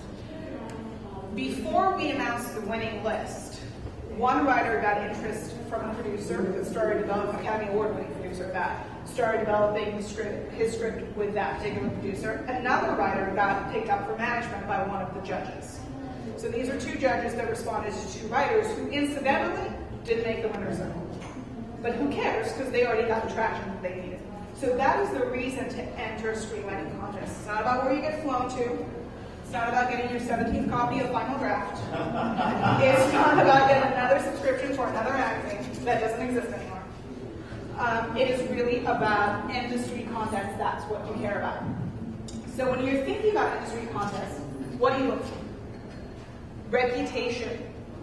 You want to know this contest has been around, that it's stellar, that people have been entering, have been happy with it. You want to know who's reading the finalists. That is potentially the biggest question that we have here. Who is reading the finalists? If it's Joe Schmo or unknown executive, you don't care. If they're important, they will tell you. Past winners. If the contest never produced big winners, nobody's going to read it. It's really simple. Industry executives go back to the contest where really great writers were found. Hopefully I don't kill myself on the stage. I'm not telling you everything until the end. This is where they go. Final Draft just had one of its winners, Larry Brenner, I believe, sell a script that placed in the winning, I think, top 3 or top 5 to Universal. Guess what? This year, everybody's going to be reading the final draft winners. The contests that I put on the list for you are contests that I specifically know of from my friends in representation who say, these are the contests that I still read. There's a student story contest that I really like because it puts you face to face in a retreat with executives, which I think is invaluable. I know writers who went on it and loved it. You want to make sure that the contest that you're entering is still relevant. There's some contests that are still out there, but just not as relevant as they used to be. So really do your research. And lastly, you want to know the numbers. Contests are a big fish, big pond kind of game. You need to be the big fish in the big pond in order to get noticed. Now, there is good news here. Not at all, Mr. Cat. The good news with screenwriting contests is that you don't have to win. You don't. It's not about winning. It's about being a finalist. They're usually top 5 or top 10. The moment you have that, you have something to run with. Your job as a writer is to keep the conversation going about what it is you're doing. That's how you get your material read. Winning a contest, placing in a contest, being a finalist is having something to talk about. Is a reason to email your contacts and say, hey, remember we met when you did this great webinar and I really responded to blah, blah, blah. By the way, I just became a finalist in Blue Cat. That is what puts in people's mind that you are relevant, you are real, you are working, you are not just showing up. All these hoops that writers feel are there, that they have to jump through, they're there for a reason. They're there for you to prove that you're real, that you're not just another Joe Schmo who showed up with a script. So, contests to me can go a long way. I've seen people go far and wide with contests. The end game, like I said, is to be a finalist. Semi-finalist, quarter-finalist, regretfully, those are not where you want to be. Unless, of course, you're in Page. Page announces top 20, and you know you get into that, go and run with it. I had a friend who actually finished in the Page top 20 and was upset because it wasn't the top prize. Well, you can't have it all, but you can certainly run and play with what you got. The one thing to remember, though, is that contest wins do expire. You will always have that title, but the question will always be, what did you do with the win? And so you have to strike while the iron's hot. You can't wait. You don't have that affordability. If you win a contest next December, and you don't send that script out to everybody that you knew, or target people that you've never met but always wanted to meet, and say, I just finished as a finalist in the final draft contest. Next December, there's going to be a whole new batch, and the industry's going to care about those. And if you show up and say, hey, I won 2 years ago, they're going to go, where the fuck were you? Were you in a coma? Oh no? Okay, I'm going to go read the other guy who kept active and had his script out there. So they do expire. I had one contest winner at Scriptshark years ago who won the top prize unanimously. Everybody loved the script. It was fantastic. He was in Colorado, and part of his prize package was to come to Atlanta with the list of executives who read the finalists. We called him, tried to get a trip set up, we set a date, he postponed it again. And then he said, I'm just not up for it right now, I'll call you when I am. I let him know, listen, there's an expiration date on when I have to get you out here by. If I don't get you out here by the end of April, I no longer have to provide you this trip. So it's up to you. Oh, no, it'll be fine. We'll figure it out. He calls me 2 or 3 years later, literally, and says, okay, I'm ready to set up those meetings now. I knew that every single one of those executives, if I called them, they would laugh in my face and say, why am I meeting with a guy who had a win, who had something to go with, and sat around for 2 to 3 years? I'm interested in reading who's winning now. I'm interested in seeing what they're doing. So know that those wins do expire. Now, if anybody in the room won a contest 5 years ago and didn't do anything, it's forgivable. I'm not going to hold it against you forever, and you will always be able to say, once upon a time, I won X, Y, Z. But you need to be able to show the work that you've done since then. Another friend of mine who won an Academy Award at some point did it with her second feature and just was not ready out the gate. So this is across the board. She wasn't ready. It took her 7 years to make her next feature. If you're not ready in this industry with your next project, with your next idea, if you're not ready to sit down and work, it's going to get back at you. in a big way. So always be ready and always capitalize on it. Don't expect contests to do everything for you. Take it into your own hands. And always remember this, nobody will benefit from your success more than you. Therefore, it's in your best interest to take your interest and run with it, to get bold, to get a little nerve, to reach out to people and say, hey, I just want XYZ, hey, I just placed here, I'd love to send you the script. You know, 90% of them might ignore you, but if 10% says yes, or this is not for me, or just responds, you are growing your network, you're doing your job, and that's what it takes. Sooner or later, somebody will notice. Now, I want to talk about listing services. Talked about the blacklist earlier. How many of you guys are familiar with Inktip? How many of you guys have a script on Inktip? How long of you has your script been on Inktip? Take it off. Yeah, that's what I heard of. Listing services are a natural fit with the internet. You know, you just throw your material into a database of available scripts and people come and read them. The problem that exists with listing services is that industry executives are not around trolling the web looking for content. They're just not. They have material coming at them from every direction. Granted, they're reading magazines and articles and whatnot, but usually they have more material coming at them than they can consume. So let's talk about the listing services out there. There's the blacklist listing services. Anybody in the room have something on the blacklist? The blacklist is a new service. It launched in October 2012. But the same guy who runs the list, the famous list that we talked about earlier. What it is a database of screenplays that are available. Because of the pedigree of the blacklist, it by far, at this particular moment in time, and this may be different in a year or 2 years or 5 years, has the most attention of the industry, of any listing service out there. Franklin Leonard has built a great pedigree. Writers who put their scripts on there are seen as bold. A lot of industry executives are very aware of what's going on there. It is one of the great, exciting new things that is happening in the industry today. What will happen with it still remains to be seen. The jury's out because simply we haven't gone through that lapse of time to see what happens. But in the first or second month of its existence, a writer was signed through it to CAA.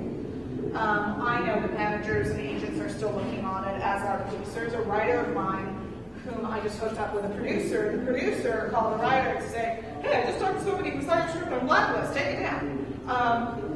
So people are looking. What is unique to the Blacklist is that they offer a scoring system. So if you submit your screenplay for, I don't remember what they call it, coverage or analysis or whatnot, and it scores high, then the point system will push it up to the higher level of material, more people will look at it. So this is a listing service that people are looking at this particular moment in time, which didn't exist in this particular fashion until the Blacklist came along. Inktip is another one that has been out there since roughly 2003. The problem with Inktip is exactly that. This is not the fault of the Inktip people, it's simply that it's been around for a long time. So it's not new, shiny, exciting the way Blacklist is. And Blacklist, one of the things that it had in its pocket was traction with industry executives. Everybody knows the Blacklist, the traditional list. Most people in the industry, the moment the Blacklist is out, find a link to the list and read everything on it. So there was already pedigree that spoke to this. They already did something that spoke to scripts that are unproduced, great. And there's this feeling right now in the industry that, oh, whenever I read anything, when I get stuff from the Blacklist, it's just better. Is it true? Is it not true? Is it the very same scripts that are on Inktip? I don't know. Couldn't tell you. Inktip has been around for a long time. There are, on occasion you see stuff, people getting signed from it. It's usually smaller production companies that are taking on scripts. The last one that I want to talk about here is the spec, which is Jason Scoggins's new service. It is really a spec tracking system that tracks the specs that are going into the industry. But what it also does is allow underrepresented writers to submit their material for coverage. They provide 3 coverages, and if the score is high enough, the material is going to be listed side by side with rep material. So it becomes a very valid way for reps to find material that is potentially available. Same with producers. They are very discerning, so it's not easy to score high with them, but that is because they have industry expectations. The luxury is that because Jason Scoggins has the name Jason Scoggins has, industry executives are looking at this left and right. So it is a great opportunity to get the material out there. Now, it's really important that you manage your expectations correctly when you list your material with the listing service. Everybody thinks whether you're listing with blacklist, tip, or even spec scout, oh, I'm going to list it over there. In a week, I'm going to get 100 calls, and Hollywood's going to come knocking on my door, and there'll be a plane in my backyard, and no. The reality is there's a lot of scripts. You may get some downloads. You may get some interest, but it takes time. There are some dangers with listing services that it's important that we touch on. The first of all is the illusion of activity. Oh, it's on the blacklist. No, it's nothing. No, you're not doing anything. It's on the blacklist. Leave it alone, go do something else. The other one is overexposure, and that was my note earlier for take the script down that's been on for a long time. If an industry executive sees a script that has been on the listing service for 2 years and it's still there, probably not. My general belief is put a script out for 3 to 4 months, and then if you're not getting any interest, any traction, any reads, take it down. It's not working for you. It's not the listing service's fault. It's the script's fault. It's the log line's fault. It's just not working for you. Next, I want to talk about recommendation services. Recommendation services are services that, based on their faith or enthusiasm about your script, recommend your material to their pool of industry executives. This is something that Script does, Script Expert does, Script Pipeline does, usually based on the score that you get through their publication. People who say they'll do it for money, don't engage them. The reality is that integrity and money don't really mix, which is why all these services, as far as I know, to this day, don't charge for these services. Because the moment you, as a service, if I am, once again, ScriptArc, and I call a manager friend and I say, hey, I have a great script, and the manager says, oh yeah, how much money do you get if I type the writer? At that point, I know the manager's not going to read it. So never pay for recommendation services, but know that they do exist. Once again, there is the danger there that a recommendation service will do everything for you. Just like listing services, it's one of those things that you get in the queue and then you move on to the thing you can be proactive about. Because while they do have a long queue, they will get it out there. When and how and what will happen, who knows? But the reality with most of these services, then they'll send an email, they'll send you a log line. Some people want to read and some people won't, and that'll be it. So it is one more thing that you can do and move on to the next one. Now, being that we're at a pitch event, I want to make sure that we go into pitching, talking about that. How many of you guys attended Pilar's class last night? Okay, good. Pilar is brilliant. She is really one of a kind, very, very smart. Her methodology is right on. I keep joking that whenever I'm in a room with her and she's talking pitching, I turn into a bobblehead. It's all I do all the time. She's just really, really smart. But I do want to break pitching down a little bit, and I'm going to talk to you about methodology because, frankly, that's not my shtick. But I want to talk a little bit more about pitching and how to best present your work tomorrow, because this is what it's all about, isn't it? How to make the most out of this event, how to get interest in your work. So the reality of the pitch that you're going to deliver tomorrow is that it is a short conversational summary of your story. A lot of people hear pitching and kind of want to go down under a table. It is a conversation. It is that monologue, but not too long. One that is easy to listen to, easy to decipher what it is you're talking about. The truth of the matter is that not all screenplays are pitchable. Not all screenplays are created equal, and therefore not all are pitchable. The ones that are pitchable are ones that have a more plot-driven story, a bigger concept.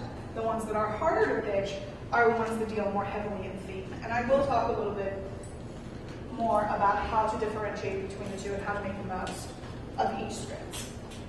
when you're pitching them. Now, there are 3 traditional pitch types. The elevator pitch, which is called an elevator pitch because you're supposed to be able to relate the pitch in the time it takes to go up a very, very, very high building in a very, very small elevator. 20-minute pitch, which is a more complete narrative retelling of your plot. And the 45-minute pitch, which is really extensive plot retelling, and frankly is only requested by writers who are invited into big executive meetings. Different writers have different pitch styles. I have general guidelines that I like to recommend my writers stick to. One is keep it about the work. Once upon a time, I sat down for a pitch, and the writer decided to rap his entire pitch to me. One of the many problems were that the writer was a white man in his 80s who had no rhythm.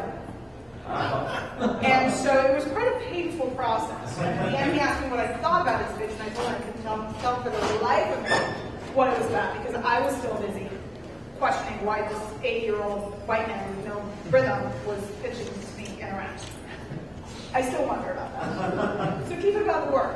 Make sure that what you're doing is about the work. You're not hiding the work behind anything. Because the moment gimmicks start coming into play, it feels like you're hiding the work. You don't trust the work. You are there because you are the champion of your writing career. And that has to be prevalent in everything that you say and do. If the script is funny, if you wrote a comedy, make it funny. Get a laugh, something. I want to know that it's funny. I don't want you to tell me it's a comedy and then go, that sounded really drab, but maybe.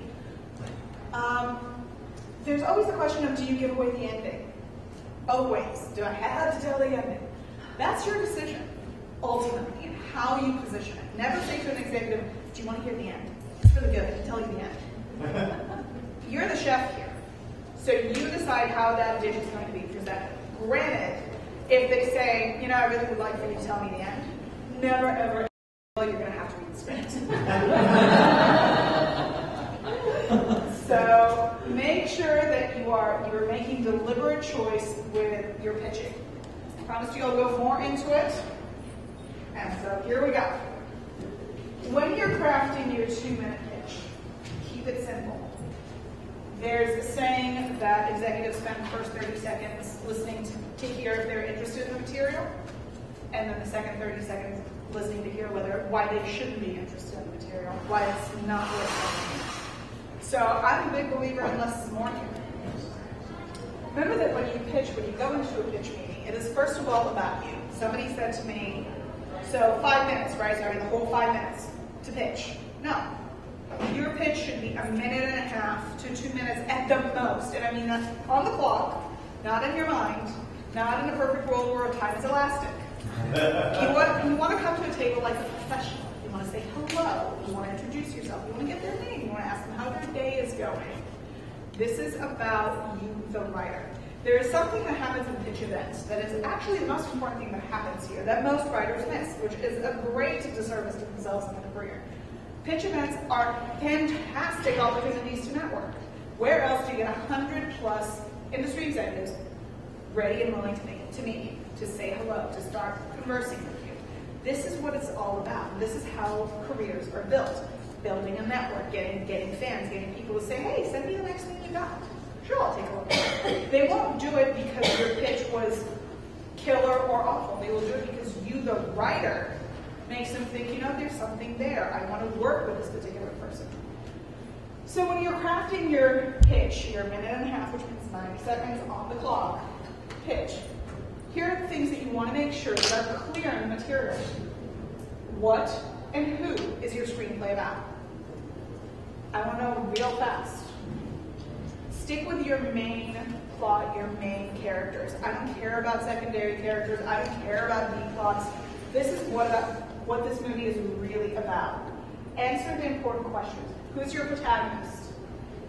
I want to know age. I want to know gender. I want to know quirks so that I can start thinking, who do I cast in this part? What's at stake for him or her? Why is this important?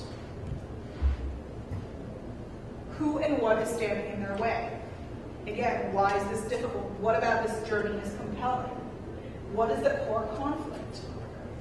I said earlier that there are some ideas that are not as pitchable as the others. Now, pitching the big idea, you can put your idea front and center. But when you're pitching, say, a family drama that is narrow on plot but heavy on theme, that's when you pitch what your story is about, not your story is about. You pitch, you know, if it's a story about Mary, the matriarch of the family, dying of cancer, and her son Joe having a really tough time dealing with loss and sending himself into a downward spiral, it's a story about loss. It's a story about coming to terms with the painful moments in life. That's what it's about. That's a lot more compelling about Joe not knowing how to deal with pain. Those are things that are hard to get the listener excited about. So you have to figure out what can the listener connect to the most, the theme or the plot. It'll be one or the other. Pick it and stick to it. Really make that commitment. Executives are listening to know genre. Who's going to be the audience to this? Who are they going to cast in it? What is the budget? So if this is in a different time, a different place, different country, I need to know that. Who is my audience? And again, how is this same but different? Now, how many of you guys never pitched before? All right. How many of you guys read pitching books? How many of you guys worked with pitching consultants? Pitching is a skill that you develop. It doesn't happen well overnight. So what I advise all of you guys to do tonight, if you haven't done it already, is go to your home or hotel room, wherever it is that you're staying, and write down a concise paragraph that will be your pitch, that you will be able to elaborate on a little bit, that you'll be able to talk about, that answers these questions. What is your screenplay about? Who is your protagonist? What is your core conflict? What is at stake here? Make sure that you have a real concise pitch that you're ready to go in the morning, because I will tell you one thing. Nobody wings it well. Nobody. And if they do it once, and then it's kind of like chasing your first high. You can never get it, but you're going to keep chasing it, never quite mimic it. So make sure that you are practiced, because it is not just going to show up for you. There are some great pitch consultants out there. Pilar is by far my favorite. Stephanie Palmer also does classes and online coaching. She wrote Good in the Room.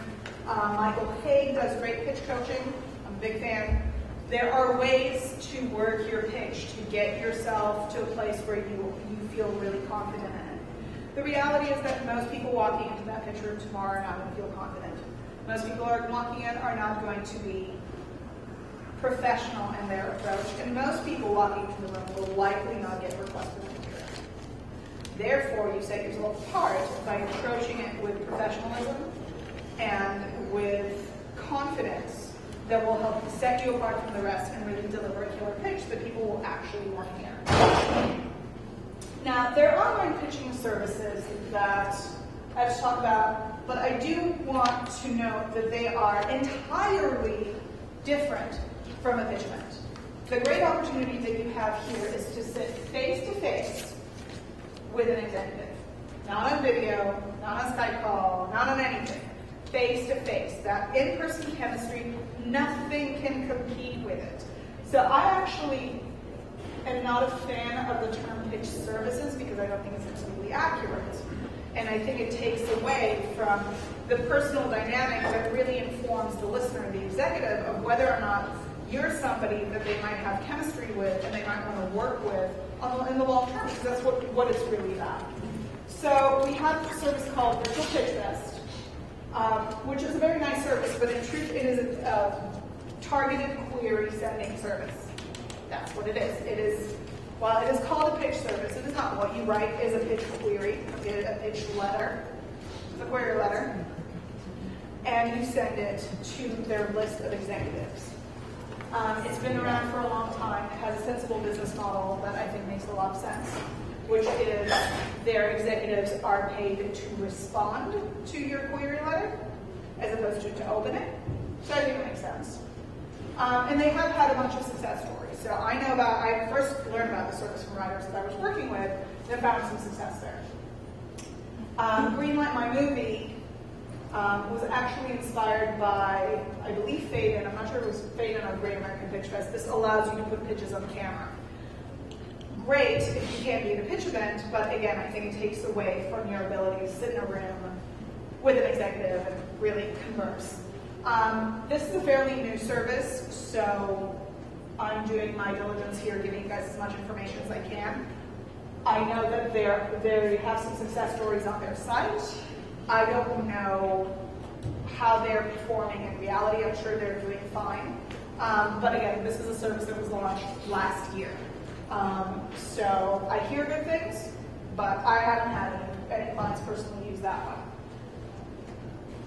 Now, let's delve into the stuff that everybody wants to know, and that's representation.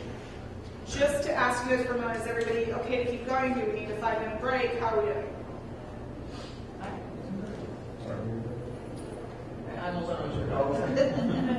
All right, then let's break for 3 minutes, rush away, rush back, and we'll keep going.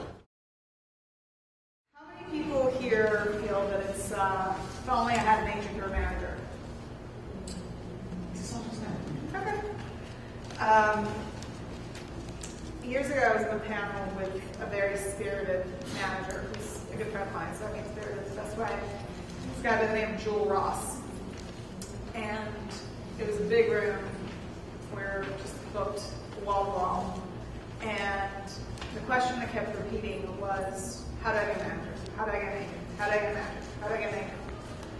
And finally, Joel got a little fed up with it. It was a long day. And he said, why do you need a manager? What can I do for you that you can't do for yourself? Which, while taking into account and respecting the reality that good managers have connections that most of you guys don't, it speaks to the fact that there's plenty that you guys can do for yourself that most writers just initially assume that, of course I can't do it for myself. But there's a lot that you guys can do for yourself in terms of getting yourself out there. Representation is only right at a specific point in time in a writer's career. Every writer wants to be represented because it sounds so much easier. Somebody else will do the networking part. But the reality is that until you are a known writer, until you have some traction, an agent or a manager will have just as hard a time establishing you as you might have getting your material read. Let's break it down to look at it, agents versus managers, just so that we understand the difference. An agent's job, for the most part, is to take calls on behalf of their clients. Now, that's really stripping it down. So when an agent views this, and I'll talk to the camera, forgive me. An agent is there to, yes, be your advocate in the marketplace, et cetera, but an agent is really there to paper the deal. That is their job. They are contract people. They are there for when there is something to sell. If there is not something that is ready to sell and a buyer who is ready to buy it, an agent is useless.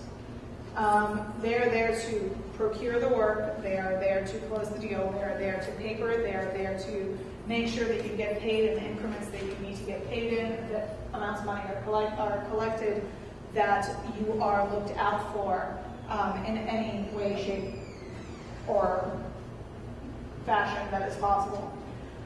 They are there to receive calls on your behalf when people reach out because they're interested in having you come in to do an assignment, when they're interested in having you adapt something for them, when they're interested in seeing what else you might have. There is a traditional split. Once in a while somebody shows up and says, oh, well, managers take 15%. I say, no, they don't. Oh, well, agents take 20%. No, they don't. If this is an accredited, known agent, they are taking 10% of your money. That is all they're allowed to take. Nobody can raise their rates, and if they will, trust me, you'll know about it because I'm going to be kicking and screaming about it. However, the reality is that a lot of agents look at it, and managers, it's not exclusive to agents, look at it this way. Selling a screenplay is not 10% of the work. However, they're only getting 10% of the money, so they're only going to do 10% of the work. That means that on the business front, on the career front, there's a lot that is going to fall into your lap and be expected from you. So, when will you need an agent? You'll need an agent when you want to go out, or when you get invited onto general meetings. There are two types of meetings. Let's talk about them real fast. Pitch meetings, general meetings. General meetings are generally regarded as generals. Generals are meetings in which you are invited to a meeting to talk about yourself. Again, we're going back to the brand, what we talked about earlier. Right now we're building, the way the industry is structured, you are building a career as a writer. You're not just selling a script. So you have a lot more potential trajectory within this particular scenario. So generals are meetings in which you'll be asked about yourself.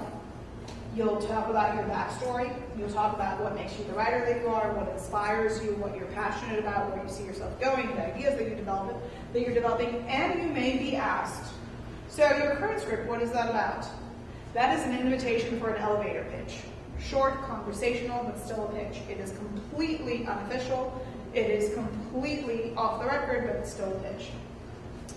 Pitch meetings outside of the pitch event scenario are meetings where a writer is invited to pitch a script that they are working on, to pitch a script that they are trying to get the assignment to work on, to pitch a story. Those meetings are generally meetings that only working writers are invited into, because otherwise executives will be reading your work, they will not need you to pitch for them. Agents are there to take the call and say, hey, I'm going to send you in a general over here, you might have a pitch meeting over there.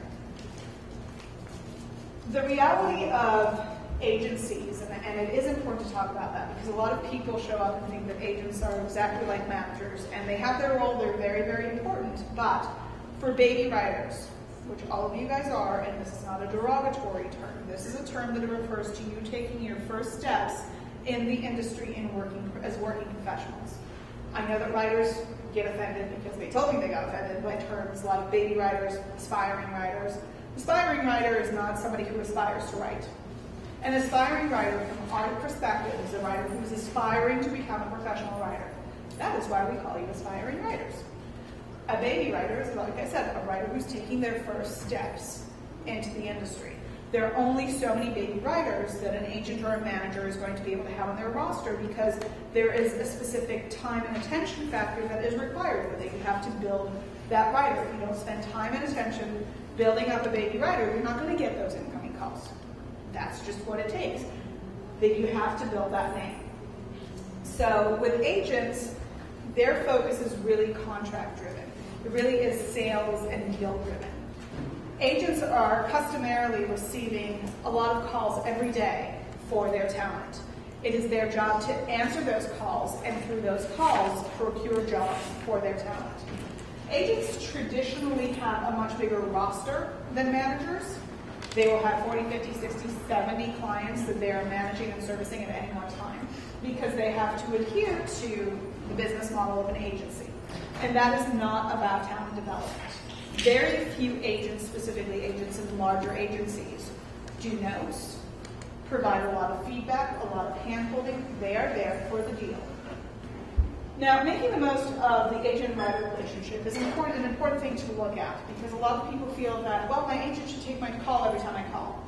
My agent should talk me through all my work. The agent is there to sell your work and to take the calls that lead into more work coming in. That is their job. Any understanding that is different than that is incorrect and will likely hinder your relationship from being successful. There is a danger of big agencies that I think is really important to talk about.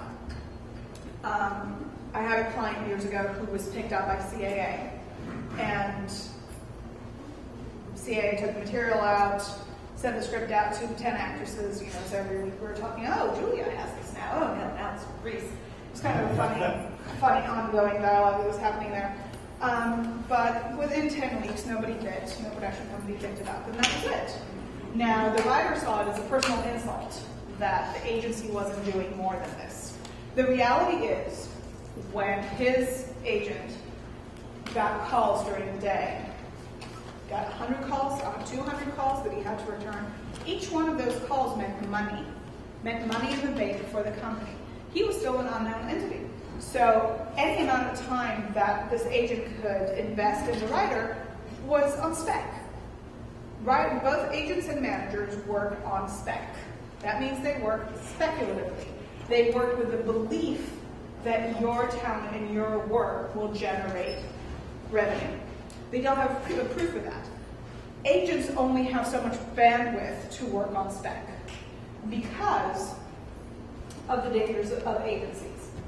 And this is not only specific to being big agencies. I'll go into big agencies. Well, I went into big agencies, but we'll go into big agencies in a second. Agencies have to pay rent. They have to pay assistants. They have to pay flower bills. They have to pay for Laker tickets. They have to pay for all the stuff that they do that makes them agencies that everybody wants to be with them. There is overhead. There is the stuff that they have to pay for, and therefore they have to focus on their revenue. They don't have a choice about it. It's the business model. That is always a problem with finding an agent and thinking, oh, it's going to happen. They can only invest so much spec work in new talent. For both big and small agencies, you are an unknown commodity. The bigger the agency, the bigger the roster, the less time they're going to have for you. Because they have to keep booking revenue, they have to keep servicing their A-list and working clients. Now, a lot of agents and a lot of managers will tell you, I have a roster of 50. Guess what? My job is to service 5 or 2 or 1. My top writers, when those are serviced, my job is done. Everything else that I do, I'll find time to do it. But my most important job is to service the 5, 10, however many are working today and are continuously generating money. Somebody that I spoke to recently, who's a manager, talked about an agent and said, listen, he's got a bunch of nice names, but really he's got Simon Kidberg. That's it. And that's the client that he services every day. Everybody else is right, but he can service those every other day. So it's important to understand that agents and managers, their number one job, more so agents than managers because they have bigger rosters, is to keep their working clients working, to keep their A-list clients happy, to keep their active revenue-bringing, revenue-generating writers going out there. That is their number one job. It is not to break new writers. That is an extracurricular activity. They are not bad or wrong for that at all. That is the business model of an agency. An agency is about booking revenue, closing those contracts, making those deals, making those outgoing calls, taking those incoming calls. Managers are a lot more about outgoing calls. They are a lot more about developing talent. Now, there are a few ways in which agents and managers are different. Some will argue about some of the points I'm going to make, but go with it for fun of it. Agents are licensed. Managers at this particular point in time are not. Agents are legally allowed to procure work for their talent. Managers just petition to be legally allowed to procure work. We'll see what happens with that petition. Because managers work more towards talent development and breaking writers, they will put a lot more time and attention into a particular talent developing new scripts year over year without the writer necessarily performing. This is not saying that that's a good thing or a desirable result, but I just met with a writer last week who's been with the same manager for 8 years and hasn't broken yet. Still getting meetings with her, still reading his stuff, but there is more of an understanding of develop this talent until they break, or until they break into this industry, not break. They might break, but... Another manager that I work with said to me once, and he stuck to it because I know that he has clients on his roster that haven't broken in years, that he doesn't expect to make money from new writers until 1 or 2 years passes. That just can't exist in an agency. It doesn't work with a business model. Oftentimes, managers will have a significantly smaller roster. We're talking 15, 20, 30 clients. Now we're dipping into 40 because it takes twice as long to break talent as it did 5 years ago. But the rosters traditionally will be smaller, specifically when you look at junior managers who will come in and work under a Jake Wagner or a Brooklyn Weaver. They will have 5 or 7 clients on their roster, so they'll really spend a lot of time and attention developing that talent.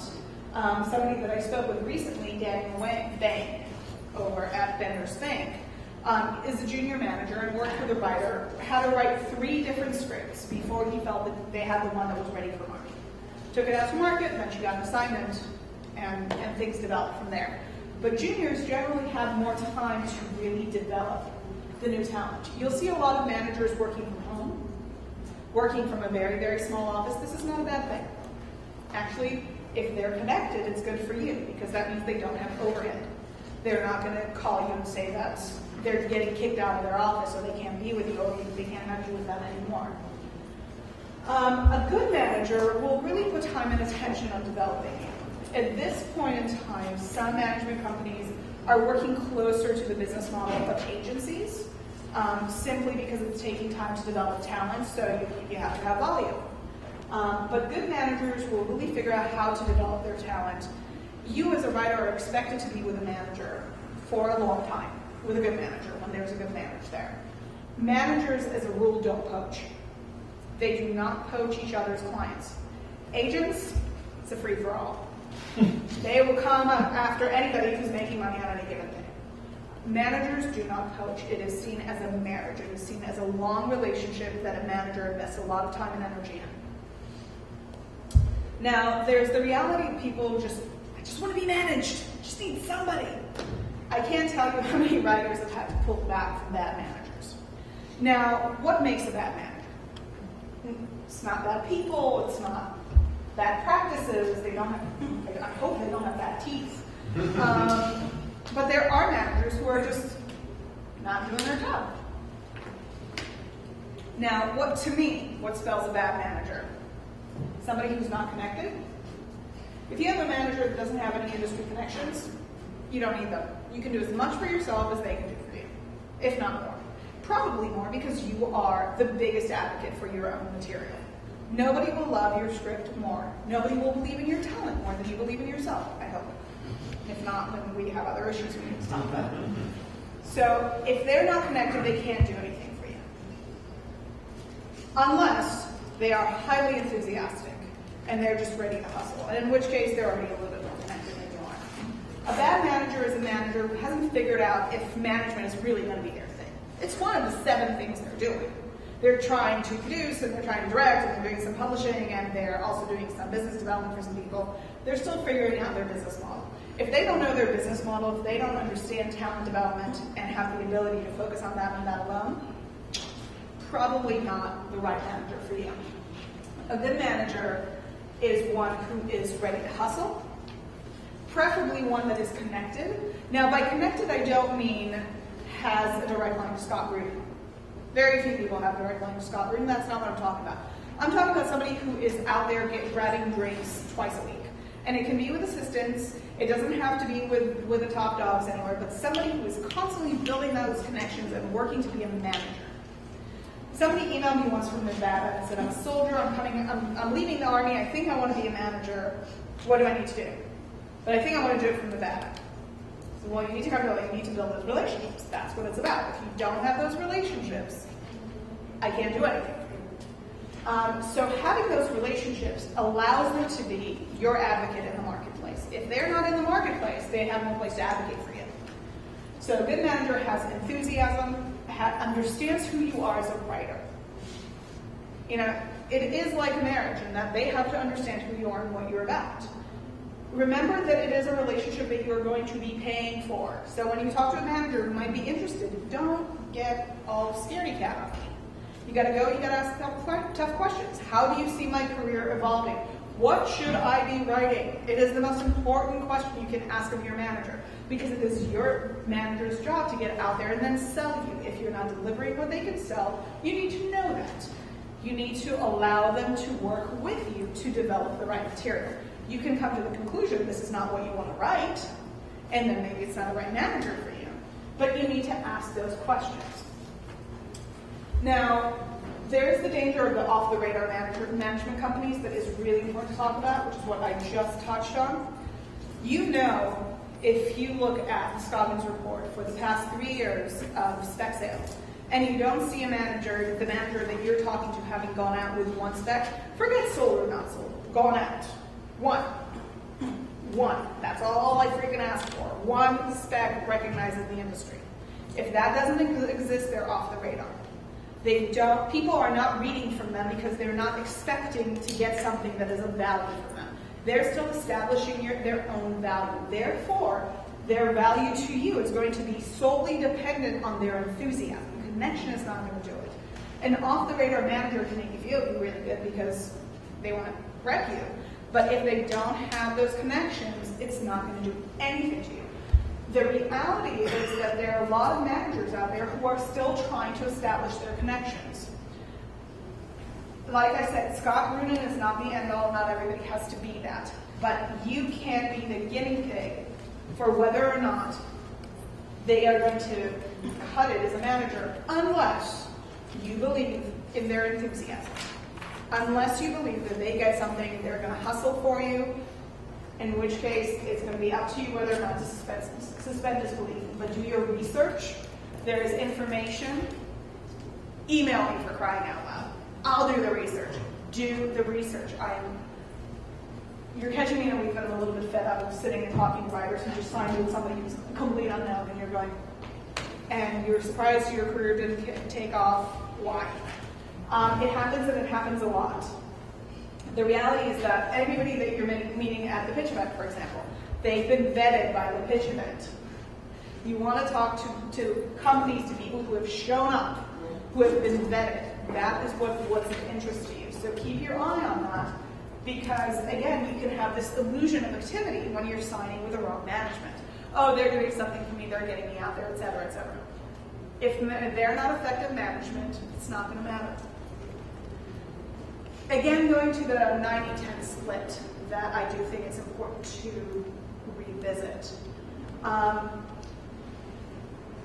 Like I said, agents and managers get 10% of the money, therefore they will expect to do 10% of the work. That means that about 30% of the business-driven work, if not 40, is going to rest on your shoulders. That means that even when you have an agent and manager, all the stuff we're talking about, networking, contests, getting attention, writing all the time, coming up with ideas, talking to people, writing groups, you have to keep doing that. Having an agent or a manager does not absolve you of staying active. In all my years, there's one manager that I met, I love him, but one manager that I've ever met that said to me, my writers don't need to be out there networking, they need to be writing. But even so, they need to be doing the work all the time. So make sure that you are constantly staying active and you are constantly on top of your career. Your career is too important to put in somebody else's hands. One of my favorite phrases, and I've said it 5 times, is that you are your champion, the champion of your own career. And that is absolutely true. Nobody else will love your script more. Nobody else will champion you better. So make sure that it's always in your hands. And that's when we get into doing the hard work yourself.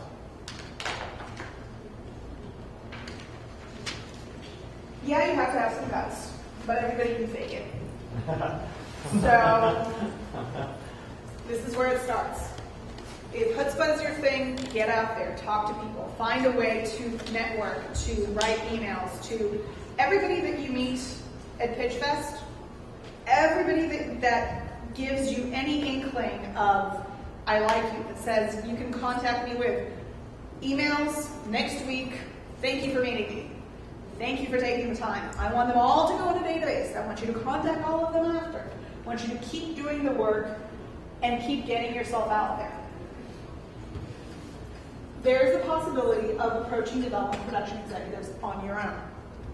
Granted, a lot of places will put a wall up for you. If you try to go to HBO, they will likely say we need an agent. But I have one writer who writes fantastic targeted queries. And she gets her scripts to producers and directors. They just go, really? You got it to all of these really fantastic high-profile people? She writes killer queries. People buy in and get really excited. So you have to do your research for your targeted approach. I want to talk a little bit about what development and creative executives and producers and production executives do, because to a lot of people it's job titles, but what does it actually entail is a whole different question. And we do need to talk about that a little bit. Anybody in the room feel like they're completely on top of what development execs do and production execs do? Okay. A development executive's job, you send 3 scripts every day, isn't it? isn't it great? Isn't it a fun job? That is only the beginning of a development executive's job. Development executives are known as development executives, DEs, or CEs, which are creative executives that are kind of like a step down. If you really want to be derogatory about girls working in development, they're called D-girls. Don't be derogatory. Development executives have a really complex job because they have to read material and try to find material the company wants to do. In order to do that, they have to maintain really strong relationships with lit agents and managers. So they'll send them the material, and there is that good stuff to read. They have to also look at casting, marketing, audience breakdowns for any project that they want to do. So a lot of attaching big talent is going to happen in development. It's not going to happen in production. If you don't attach those elements, you're not going to move the project into production. So development executives have to, once again, not only cater to and entertain lit reps, they have to cater to and entertain casting directors, and much, much worse, talent reps, who are, you know, the Kevin Huvane, and you don't get much bigger than that. The big time talent agents, they have to stay on their good side. They have to wine and dine. They have to be meeting the hot directors, hot writers who are coming up, going to festivals, seeing everything, reading everything. And when you talk to people who are immersed in development, they have just content coming out of their ears. It's just oozing. You know, they've had so many drinks in the past month. It's all just kind of falling into.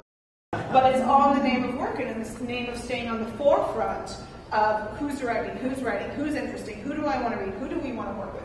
On top of that, they have to read for material that is development in-house. We're in an age and time in the industry where a lot of material originates in-house.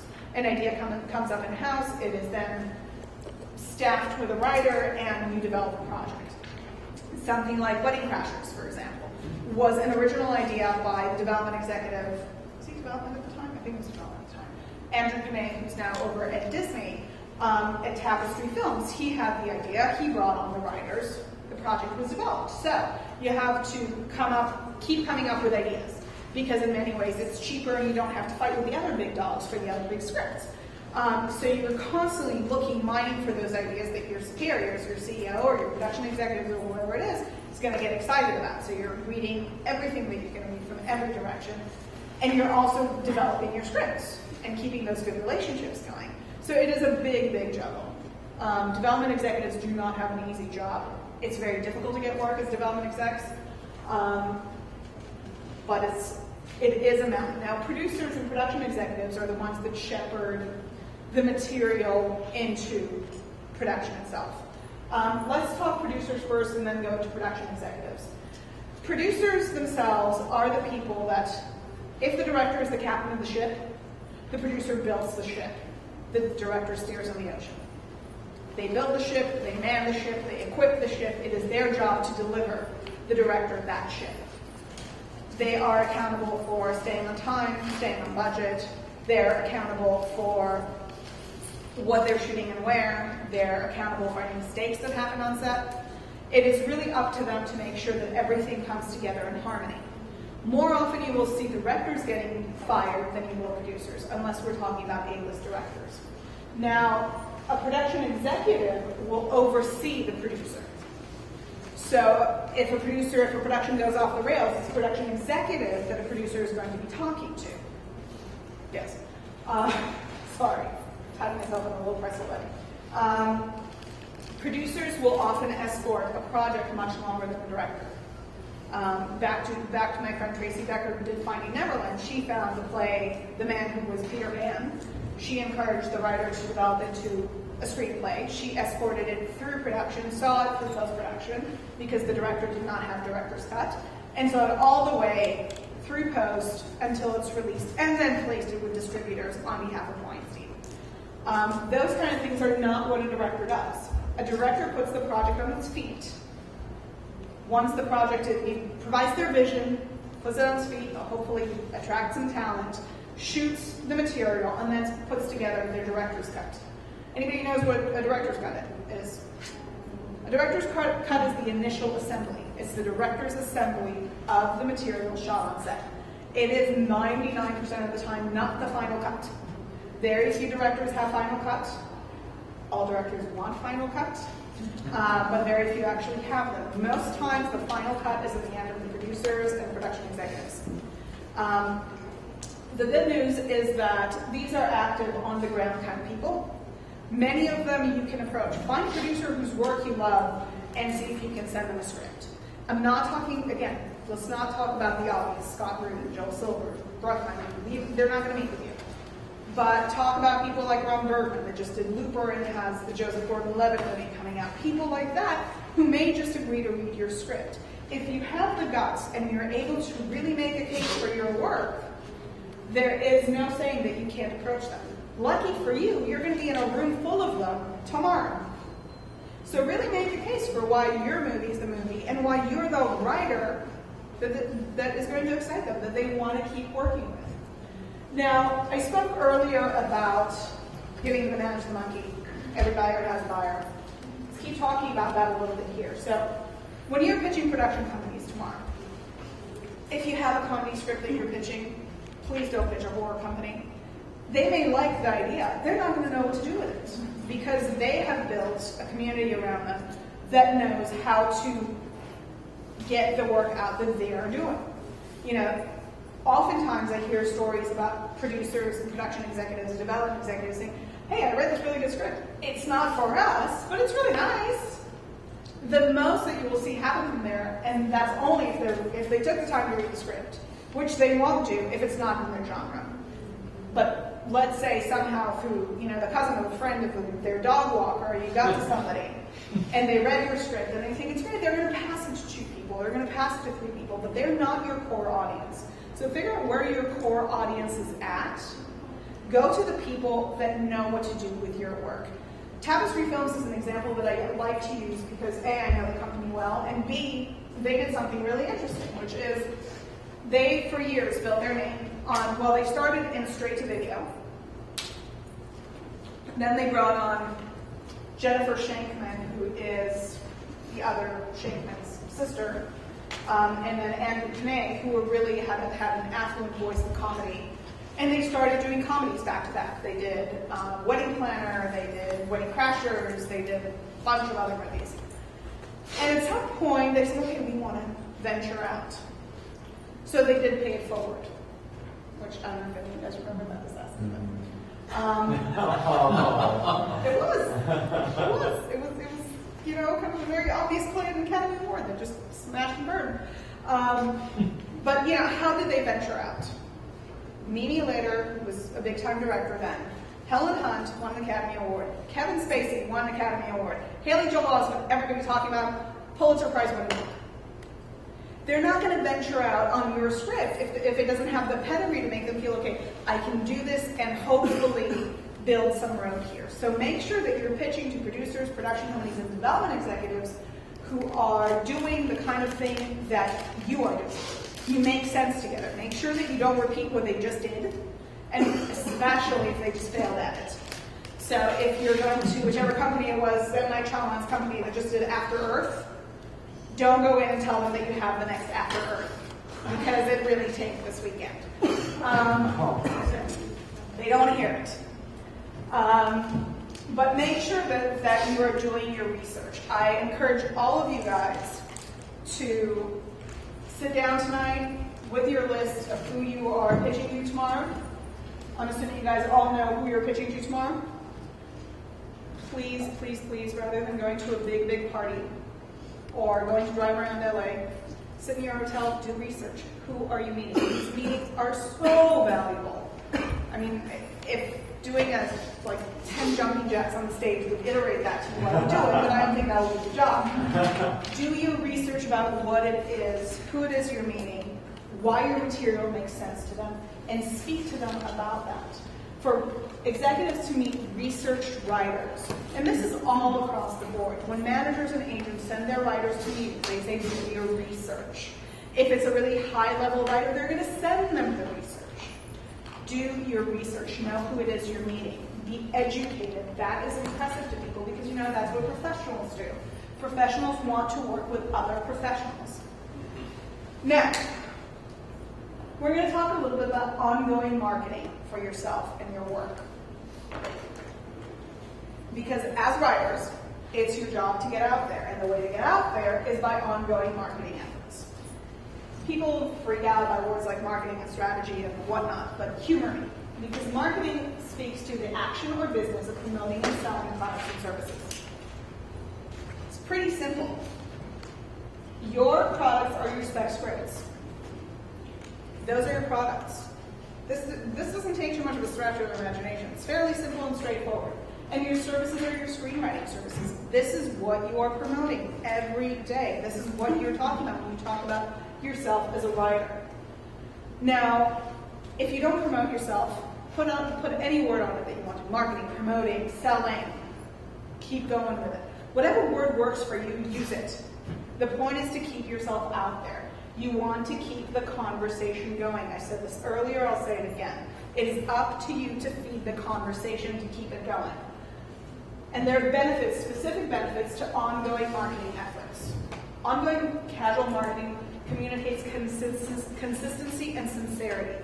Again, all these hoops are here for you to show the industry that you are serious, that you are talented, that you're going to produce good work again and again, so they better pay attention.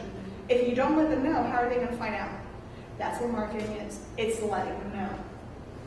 You want to establish yourself as serious and prolific. Do not, and I repeat, do not market the same freaking script for 3 years. Do not talk about that one script that nobody's reading, but you know what's going to happen. If it hasn't hit, it's not the script that's working for you. You may love it, it may hit later.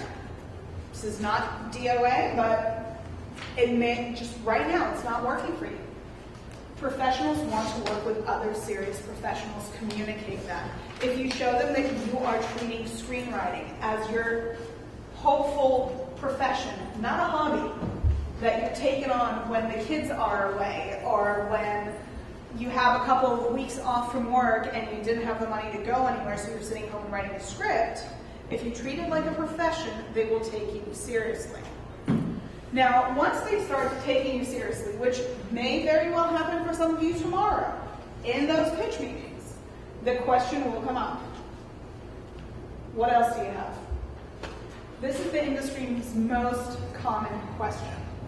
And while it is an obvious question, it is not always asked for obvious reasons. It doesn't mean, oh, I hate this one script, so tell me about something else. It means, I may not like that script. I may like your voice. I may like you. I want to know what else you're coming up with. They want to deduce, are you a one-trick pony? Do you only have the one idea and that's what you showed up here on? And you're hoping that something will hit, but or are you a serious writer? A serious writer has a lot of work. A serious writer, more than a lot of work, even if you're just starting out, even if this is your first script, has a lot of freaking ideas. They want to know that you're working on them because that is what a writer does. A writer produces content again and again, and they want to see that in you. They want to know that you're not resting on your laurels, that you're not thinking, oh, this script will do all the work, so I have to do nothing else. Because what that is telling them is if this is not the script that they want to work with you on, in all reality, there's likely not going to be another one. The reality of today's new writer trying to break in, this may be unpleasant to hear, but it is the truth. 99% of the scripts that are going out there are going to first be writing samples for the writers behind them. They are not going to sell right off the bat. They may sell for you 3 or 4 or 5 years down the line, but they're here to establish you as a writer. Therefore, if a producer responds to it, they want to know what else are you working on? What are your sensibilities to help you build a career rather than sell a script? There is nothing wrong with that. I know that a lot of people still have that. I'm going to write a script, I'm going to make $1 million. You are not going to get rich right off the bat. That's okay. If you're looking to build a career, you'll get rich over time. Most writers that I know that are working, they're doing all right. But it's about getting working. It's about you as a writer getting working, and that is what the what else do you have question refers to. It refers to what do you have, why do I want to keep working with you, why do I want to pay attention to you? And I hope all of you guys are asked that question tomorrow at some point or another. And I hope that you have really great answers. Sit down tonight, jot down 5 ideas that excite you. Jot them down, come prepared, never ever pull anything out of your ass. Ever. You can't back it up. You know, I had a writer who was going into a meeting with Happy Madison, with Adam Sandler's company. And he was like, yeah, I have this meeting and I'm going in a couple of days and it's going to be great. I said, okay, you have the one script, but what ideas are we talking about? Oh, I don't know, I have something else. I'll pull them out. I said, okay, we're meeting tonight. So he was like, yeah, I have this one idea I'm going to talk about. What is, oh, I haven't really thought about it. Okay, what is the idea? Give me the idea. So the writer feeds me the idea. And I listen and I go, sweetie, it's a first act. No, it's great. Oh. There is no movie in here. And that was the moment the writer kind of went, oh, I can't pitch that because it's not an actual movie. It's a great setup. Think about these ideas. Think about what you're presenting. And even if it's you alone in a room tonight, just try to punch some holes in them. Ask yourself the questions. Who is this about? What's at stake? Why do we care? Ask those questions because that's what they want to hear. They want to hear that you're real and that you're thinking cinematically. And the truth and the secret to coming up with ideas and answering that question is, what else do you have with ideas, with content? The more you do it, the easier it will be. It's a muscle that you have to work. And I tell you, you know, I started working in December with a writer who was just out of UCLA, hasn't figured out her brand yet. So we sat down for an idea session. And the first session, I had her bring in 10 ideas, and man, it was like pulling teeth. It hurt. It, like every idea, there were so many questions about. Most of them, she was like, yeah, no, it sucks. Never mind, let's go to the next one. Well, we finally zeroed in on an idea. She started writing the script. She was going back to Canada and came in before she left with a list of 10 new ideas for her follow-up. Stellar ideas. I would say from that session, we probably got six really strong ideas, narrowed it down to 3 and then to the 1. But it's a muscle. The moment you start working it, people think that you should just be able to walk down the street and pluck them. It doesn't work like that unless you start training yourself to do the work. Now, I said this earlier, I'll say this again. Writers who continuously produce new content significantly increase their chances for success. Writers who are writing all the time, and I'll go on the ledge here and I'll say, I don't care which format. I don't care if you're writing a graphic novel, or you're writing a pilot, or you're doing a feature. Just write. You increase your chances all the time. A good friend of mine was always writing something. He wrote a script, he wrote a pilot, he had a blog that was really successful that he was doing a newsletter from. He was the guy that talked about McRib, for crying out loud. Like NPR interviews him every year when the McRib comes back. Every year. This is the guy, because he's constantly writing something. Now, somehow, through a freak turn of events, he is writing Triplets, the sequel to Twins, for Universal, and his boss is Ivan Reitman. This is a testament to the fact that this guy's always writing. So when somebody came in and said, hey, you want to brainstorm some ideas for this, because I might go in for this meeting, he was right. His brain was trained to think about it and to work that way. So the more you write, the more you produce new content, the better your chances. I can't stress this enough.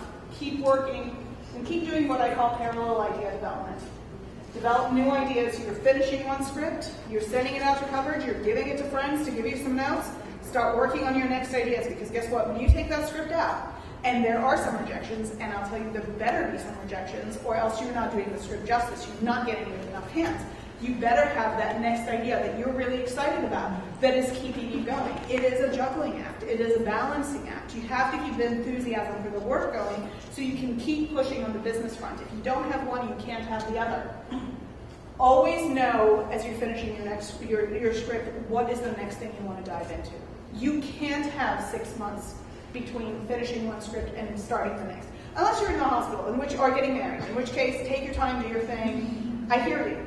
But in terms of building a career, you have to constantly be aware what the next script is. I'm not saying that the day that you send the script out, you have to write fade in. Start outlining, start playing with the idea, start doing a beat sheet, whatever it is that you do, whatever your practice is, keep practicing. Now, because we're here, I wanted to give you guys some practical guidelines for submissions and follow-ups. I was really surprised when I put something like that up on my blog. It was one of my highest read articles. But it turns out that practical advice goes a long way, so I'll share it with you as well. Once an executive requests your script tomorrow, Send your best draft. There are no redos here. You don't get to go back a month later and go, oops, I actually realized there's something wrong with it. So, your best draft. You have 3 weeks. So if you need to get it into coverage on Monday and rush it and get notes back and work through the night and drink way too many 5-hour energies, have a good time. You have 3 weeks. Get it out there. It must be a clean draft. That means no typos. There are executives and managers who read, and if they find 3 typos, you're done. The way they look at it is if you can't be bothered to send them a clean script, they can't be bothered to read. It is simply looking for your professionalism. Scheduling suggestions that I always make, because never send emails or materials or letters, well, letters you can't control, but emails or materials, never send on a Monday or end of day Friday. Ever, ever, ever. And never send on a Tuesday after a 3-day weekend that had a Monday off. Don't email materials after hours or emails. They'll get lost. Materials should not be sent on the weekends. Again, it will get lost. The title page guidelines that are important to go with, you're a writer, so I don't want to see a production company and only confuses matters. If you send a script with your name on the title page and then a production company, they're going to go, wait, is it option? Somebody else have it? Well, then why am I reading it? I'm not going to waste my time. Leave an original screenplay by off the title page. We're assuming it's an original screenplay. All right? So stick with that. Forget lyrics, quotes, dedications, limericks. Let them go. Let us get to the script. The script is what is important to us. That is what we want to read. In terms of the pitch event follow-up, I want to make sure that you guys are sticking to these guidelines. So you got a script requested. Send a script to executive in 2 to 3 weeks. I'm serious. Nothing longer than that. Waiting longer communicates a lack of respect. Release form. If they send you a release form, sign it. Script needs to go in right after. They'll tell you if they want you to sign a release form, but right after. You don't want them to forget this stuff, because the reality is from the moment that you make them until the moment they get the material, people continue to come at them. There's more scripts, there's more work. And the moment they ask for it, you have their enthusiasm, you have their interest. You don't want to lose it. So 2 to 3 weeks, send it over. If you need to do one last polish, 2 to 3 weeks. If you pitched an idea, and they know it's an idea, and I highly advocate that none of you tomorrow pitch something that is not ready to show, because that is seen as unprofessional. If you do pitch something that is not ready to show, you let them know you are currently working on ... You do not pitch them something that is not ready to show. Say, oh yeah, I can send it to you on Monday. They will know that it's a BS draft. They will know it's a draft that hasn't been beaten up. They will know that it's not ready. And if you take too long, they'll just lose interest. So if you need to polish real fast, take these 2 to 3 weeks, work like crazy. If you talked about an idea, which is not optimal, but if that's what you're doing, send up an idea that will help. Just to go back 1 second, an idea discussion will come one of 2 ways. One is, I don't have a script. I have an idea. Let me tell you about it. Second is, here's my script. Oh, what else do I have? I have this great idea that I'm really excited about, and I'm already outlining it. I should have a draft to show in about 3 to 4 months.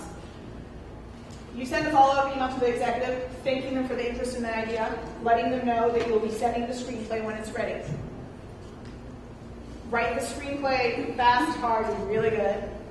When you're done, get it vetted, get notes. Within 4 to 6 months, you want to send it over to the executive. No questions asked. It has to get out there. Now, before I'll get into this decoding Hollywood thing, I want to talk to you guys about etiquette tomorrow. Make sure when you sit down at the pitch table, say hello, state your name. If they're giving you their name, take it. Start with a how are you, how's your day, how's everything going? Just basic politeness. If you give them the pitch and they're not responding to it, don't be afraid to ask questions like, what are you guys currently looking for? What do you see trending in the marketplace? If they're not responding to your pitch, make the most of that meeting.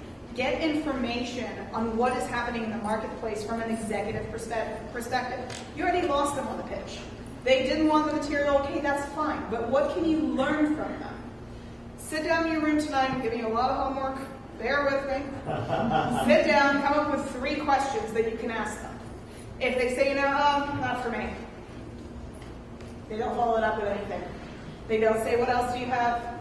They don't say, what are you working on? They just sit there and look at you. It's been a long day. What are you going to say to them? This is your 5 minutes. You paid for them. They didn't.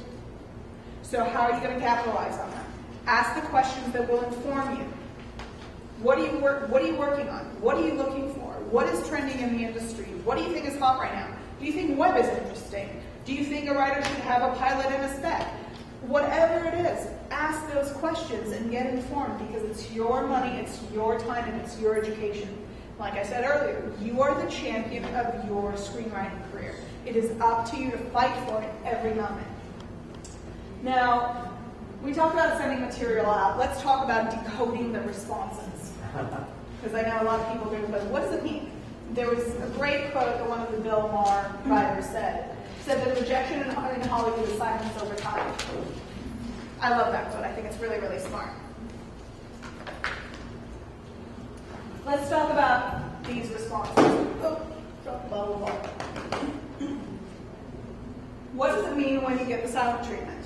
You sent the script, you followed it up, but you got no response. The truth is, you got your response. It's enough.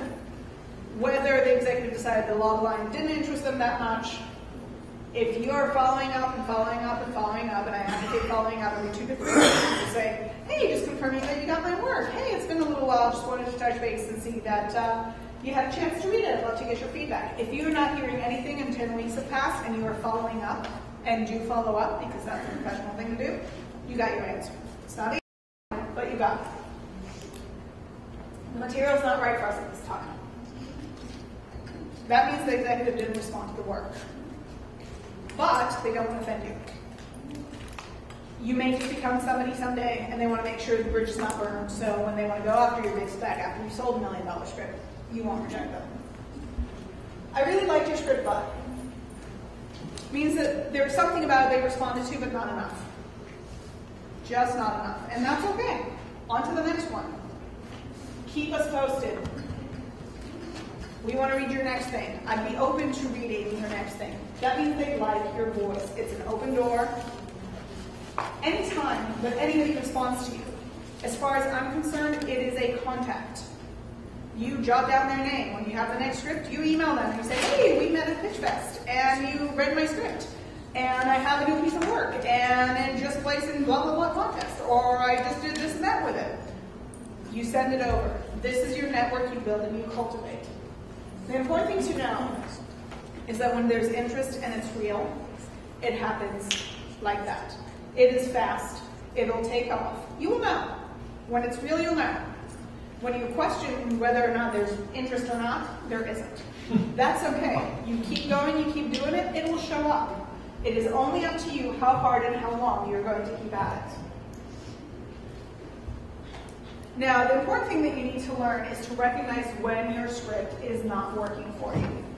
Some writers like to work their script into the ground, literally send it to every place on the face of the earth, and then send it again, and then talk to a few more people, and then give it to a dog, in order to figure out the script is not working. And I am not kidding about this, sadly enough. I mean, there are people that will peddle the same piece of work for 5, 6, 7 years, and go, someone somewhere will love it. You love it, and that's great, but at the moment, the script is not working for you. So how do you know that's the case? If you went into 5 contests, 4 contests, no less than that, and you didn't get to semi-finalists or finalists on any of them, your script is not working for you. It is not delivering the message that you wanted.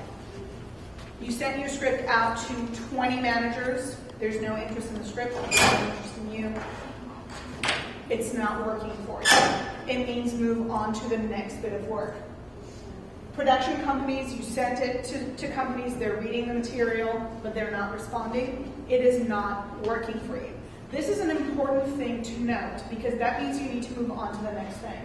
There are different causes for why a script may not be working for you. It could be genre. I can tell you right off the bat, if you go with a Civil War drama, it has to be really brilliant in order to work for you. If you go with a period piece, it's going to be tough for you. So it could be genre related. It could be subject matter. For example, Army movies. Real tough to get people excited about wartime and Army movies. When's the last one you've seen a good one? And lastly, skill set. You will have to be an honest, objective observer of your own skill.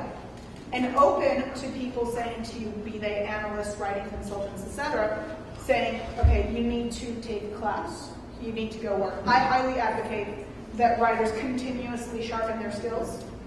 Recently, in April, I think, yeah, again, middle of April, I work with Michael Haig. Michael Haig is a business coaching client of mine. Michael expressed a desire to me to go back to working with representation, which he used to do a lot of, and he was just busy out of work for a while and hadn't done it. Three weeks after that, I had lunch with my friend Chris Cook, who's a manager over at Madhouse Entertainment. Chris and I were talking. He asked me who I was working with. I mentioned Michael. I said, oh, Michael, I love Michael. I have this podcast recording of Michael from 3 or 5 years ago, and I listen to it every Christmas, and it reconfirms for me why I love students. Well, I saw Michael a week later, and I said, hey, why don't we talk to Chris? Maybe we can put a test case together over there. Maybe we can put a talk together. So we put a talk together for Michael with the Madhouse writers. They invited the top Madhouse Entertainment writers who were in town available and not on set or in a writer's room working. And we had a small room of roughly 50 writers. And the moment Michael started writing, the most incredible thing happened. Everybody who were sitting on these very uncomfortable chairs and these very uncomfortable quasi-couches leaned down and started writing on the paper on their legs. Like every last one of them were like, yeah, sitting, scribbling. You'd think that was the very first screenwriting class they ever took. But to me, that was a very informative moment, because here are these writers who are working. These are their top clients. These are writers who are out there. Madhouse is one of the best management companies out there. They are known for having had more writers on blacklist this past year than any other management company. And yet here they are sitting and working and taking notes and studying from this guy who is brilliant in his own right, but they are taking notes and taking the information in. So that really inspired me to continue to encourage both my working and my starting writers to always learn. If you're here and you read one screenwriting book, that is not enough. I need you to go take a class, whether it's online, whether it's in a school. I need you to do the work in order to get your skills to where you need them to be. Because the reality is that when the day comes and you become a working writer, you will be asked to discuss elements like Dark Night of the Soul and Midpoint and reversals, and you need to be able to talk about them aptly. And you can't talk about them aptly from reading just one book. So constantly be learning. Now, I want to look ahead with your screenwriting career and where it may go, where it may not go. Most writers would love to sell a script. Because spec sales don't happen as frequently as they used to, often we talk about option agreements. Now, everybody in the room not familiar, or that's not the right way to ask it, because I know nobody will. Who here is familiar with term options? All right, so all you guys know.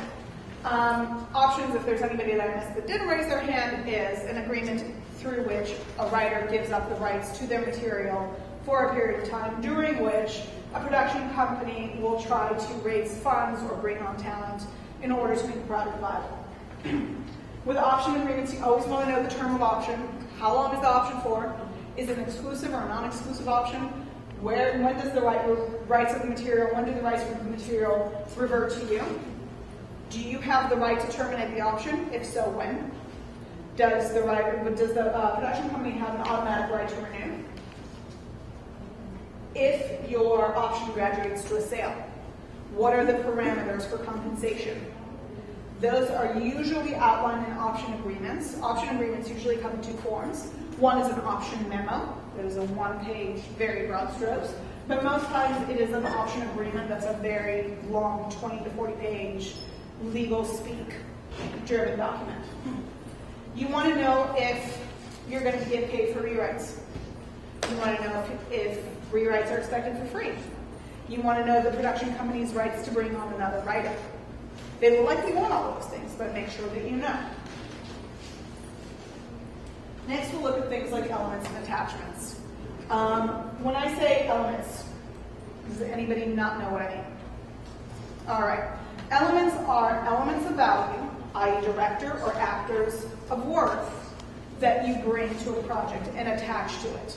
Now, there's a big difference between elements and casting. Often writers will go, oh my God, I'm so excited, I have the guy who played the best friend in Working Girl. There wasn't a guy in Working Girl, and whatever, we'll go with me for a moment. That's casting. If I can say, George Clooney, have 95% of the room know who I'm talking about, it is not an attachment. There is this thing that writers do, oh my God, I got the girl who plays the part on that show that is really ranking badly, but I got her. And I have an attachment. There you go. You cast your movie. There is a difference there. You need to make sure that if you bring somebody on, you understand their value. Now, you don't have to start talking to distribution companies and understand your value in foreign markets and doing the stuff that people like me get obsessive about. But you do have to understand the difference. And that means that you can't walk into anybody's office at this particular point in time and say, hey, I just got Nick Stahl on my movie. That's not going to mean anything. That's not going to mean $1. Somebody who wasn't. One of my writers emailed me about an actor that I had to look up. And said, oh, well, I have this actor involved, and da-da-da-da. I was like, oh, I remember what it was. I'm not going to say his name, because somebody's going to get offended. So, but it was somebody that has had 3 movies released in the last 4 years, 2 of which were supporting roles, and 1 was an ensemble that didn't do well and was the 3rd installment of the movie. That is not an attachment. That is not somebody that will bring me money. If I don't need money and I just need the face, then sure. But you have to make sure that when people say to you, who do you see cast in this? You can speak to somebody that actually brings value. You can speak to somebody that can open a movie. Opening a movie means that we know that when Brad Pitt is in a movie, there's a certain number of tickets that we're going to expect to sell. We may be wrong, but it's an assumption we're willing to make. Now, I want to talk about writers' lists, because everybody wants to get a writers' list. Nobody knows how this whole thing works. Writers' lists are lists of writers that are compiled in production companies and development departments once they read your script and respond to your work. You never know when you're put on a writer's list, but it is likely to assume that you may be invited to a general if they put you on a writer's list. Now, a writer's list is pulled out when a production company is putting together a project in-house or is adapting a piece of work. They're going to go through their list and go, okay, this is going to be a really great broad comedy. Who did we read that does really good broad comedy? Okay, now I read Eric Scribden, it's really funny, so I'm going to bring him in and get his take. Your take is your approach to the telling of a story, the way that you would tell a particular narrative with specific requirements in mind. So writers' lists are the lists that are compiled in production and development companies that may one day get you a job, may one day get you a writing assignment. Now, that brings us to the last bullet on this list, which is open writing assignments. Open writing assignments used to be very, very prevalent in the industry. They're less so now, but open writing assignments refer to projects that are being staffed at the moment where there are no writers attached. It used to be that OWAs, as they're now, those are open writing assignments, ODAs, which are open directing assignments, were posted differently. Those used to be posted and then agents would submit a lot of work. At this point in time, specifically if we're talking with a studio, most open writing assignments have to dig into the pool of approved studio writers. So within the studio world, they're more difficult to get, but within the independent world, they are more prevalent. So I just wanted to put those on your radar. We're running out of time really, really quickly, and I want to give you guys some time for questions. So I'm going to go through my final thoughts, if it's all right with you guys, and then leave you guys to information that you want out of this. My final thoughts, and these are my final bits of advice. Don't let time pass you by. Don't let months and years pass between scripts, between getting your scripts out and your work out there. People think that when I say it, I refer to age. The reality is that we're all getting older every day, and if you haven't come to terms with that, you're welcome. But this is a game of quantity. This is a game of good quality and good quantity, and keep doing the work. When you build your network, people are expecting to see stuff from you. They want to see you succeed. Time is not on your side. This is not a game of wait a year and see what then. There are always writers that are competing with you for every dollar, for every representative. So make sure that you are cognitive of the deadlines that you set for yourself, that you stay on top of them, that you don't just let them pass by, that you don't give yourself breaks, that you keep things moving forward. Keep developing your craft. I said this earlier, I'll say this again. This is a craft, it is a muscle, it is something that you need to keep working at. It is unforgiving if you don't. And remember, it's a marathon, it is not a sprint. You are not going to be at the finish line in 6 months. So find a way to pace yourself. Find a clutch to have there when you have those really bad days, when you feel like it's all going to go nowhere and you're doomed and you're no good and you failed, and everybody has that. Working writers have that, non-working writers have that. Find the movie that you need to turn to, find your favorite brand of ice cream, find the friend that will keep you from jumping off the ledge, but find it, because you're going to need it. And lastly, the more you write, the better you will get. I said it before, I'll say it again. The better you are, the more you write, the better your scripts will be. Now, I always say this, so I will say it again because I believe it's true.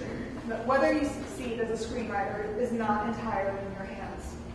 Elements such as industry needs, trends, and sheer luck may subvert even the best efforts from the most talented scribes out there. So that's going back to setting those unrealistic goals. What is in your hands is the ability to devise and methodically follow a focused strategy to ensure that win or lose, you have no regrets. This is a game of no regrets. This is a game that whatever happens, know that you did everything that you could for it. The reality is there are a lot of screenwriters trying to break in. Make sure that you give yourself your best shot. Because the reality is that if you don't, you're the only one that will suffer from it. So now that I've said my piece, I'm going to sit down.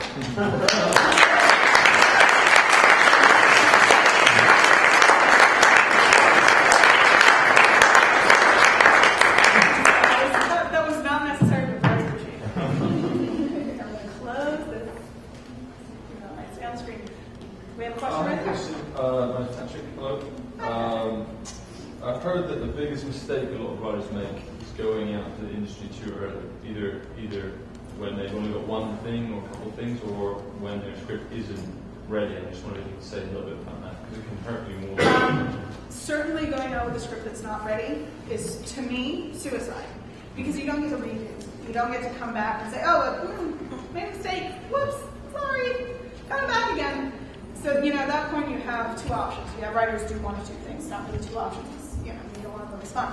One is to change the title of the script and go back out, which is a no-no. Then they'll never read stuff from you again if you don't start changing your name or just getting into what you dig into. Or starting from scratch. And taking a script out that is not ready, that is not vetted, is a huge mistake, because you could be wasting potential of something that could get to being really good. But you're killing its potential by going out too soon. That said, vet the material, but make sure you are not being a perfectionist. You can't fix every line. Every line is not going to be perfect. And trust me, if you decide to keep revising the script, you will find something wrong with it forever. So you have to get to a place, and that's where I really encourage having a team, where there's a consensus on what's good enough. Where is it brilliant enough? Where is it a place where you feel like, even if I get rejected on the merit of this script, I'm okay with it? Because it's the script that I wanted it to be. I've got enough holes punched in it. I did enough rewrites. I've got enough people telling me that it's great. And if they don't get it, they don't get it. And I'm okay with that. Because it's the best version of this story that I can tell. That's when you go out with the material. And if you keep rewriting, and you don't get to that version, that is not the script you need to go out with.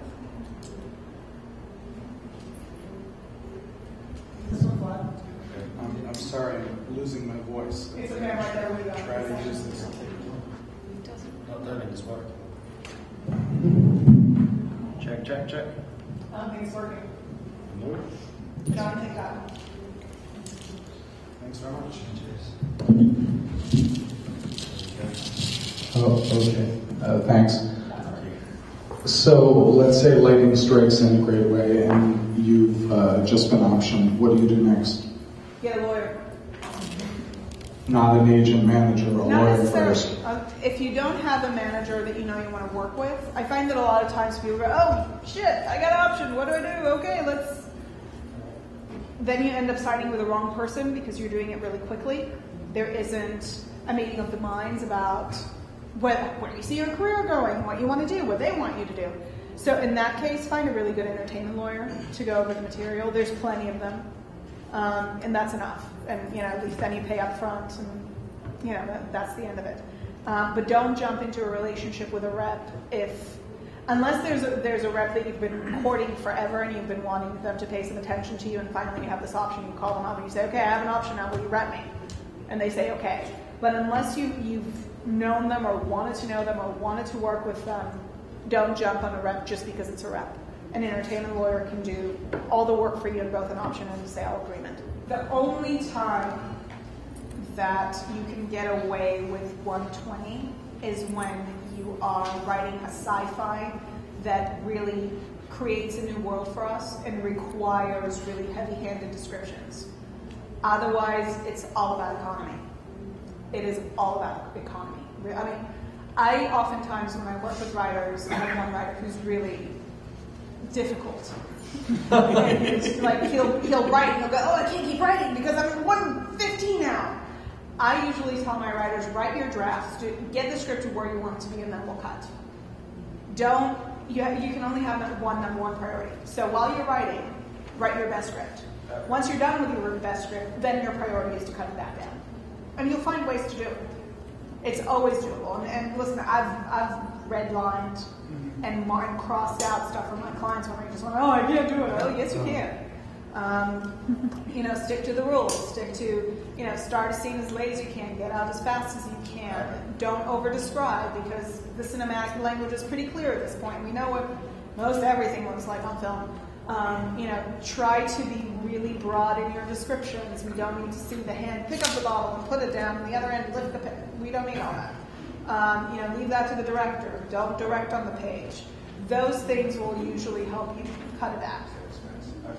Working, starting out in the industry, you usually start out as an intern or an assistant.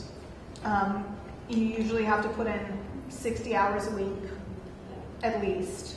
You usually work for very little money because it's very competitive because you have a bunch of kids who are coming in whose parents are helping them subsidize their lives or they don't mind sharing a room with 3 other people.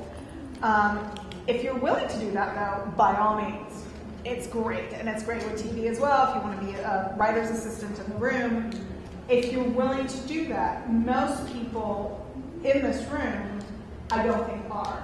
But if you're willing to, then yes.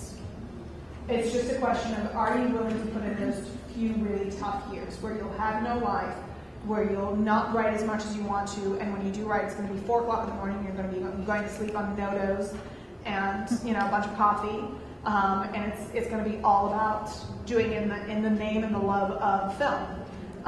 If you're willing to do that, then that is a great way to make connections in the industry, to stay on top of what is relevant, to learn where to submit your work, to make connections. If you're in the writer's room for TV, then oftentimes year 2 or year 3 you may get an episode on the air, you may be invited to contribute, but it is a long work process. What every production company out there has, you send your script in and they assign it to, depending on the size of the company, an intern, a reader, an assistant, a creative executive, development, it just depends on the size of the company. If it's a 3-person company, they're at best it'll go to, or worse it'll go to an assistant. They will do the coverage on your script, which is an internal coverage that's not going to be shared with you 99% of the time, so don't even bother asking. And they will assign it the recommendation, pass, consider, recommend. They will then take it and put it in the coverage file, which is usually an electronic file be it an Excel spreadsheet or all the way through to entertainment software type stuff where they track the material. Next time you submit any material to them, they're going to go back. They're going to look up your name. They're going to see if they read a script from you. They're going to see if it was a pass. If it was a pass, your script is just going to go lower in the pile. It doesn't mean they're not going to read. Well, if it's a cold query, they might not read it. Otherwise, it may go further down in the pile if the material was a pass previously. Doesn't mean they're not going to read from you again, but it does mean that there's going to be some track record that is starting to be built. If you send 4 or 5 scripts to a company, they're all passes, and usually you have pass consider or recommend for both the script and the writer. If it's pass across the board over 3 or 4 scripts, I'm guessing around script 5, they're just going to stop reading it, unless it's coming to them from a known source that says you've got to read the script. I would mention it. I always like to mention successes. The question will be, if it placed a year and a few months ago, why are you only now showing it? But you can always say, I'm working on new stuff and I was waiting to have this finished. And I also... It has been read by the company. So who has said the bottom thing? Show us what else you have. Yeah. So there you go. Perfectly valid. Yeah, those kind of successes, like American Zoetrope, Final Draft, Page, Nickel, Tracking Me, which I didn't get to go into that one, which I want to tell you guys about. Tracking Me is the only new contest to have really made a name for itself, and it came on the scene in 2007. Tracking Me is a tracking board that's used by the entertainment industry. The reason that it made a name for itself is that its mission is to find representation for all of its winners. And they've been really, really prolific at that. So they don't give you a dime, but they really get your stuff exposed. So that is a new one that came along that I really love, because I think it has a really great mission, and it's working with its core competencies, which is exposing material to representation. So yeah, but any one of those, you always get to say. Is it for etiquette to tell them you want to wait, or do you just give it to them and then? If it's something that you're working on, then you tell them I'm working on it. Be honest. Don't give them the idea that you have something complete that isn't ready.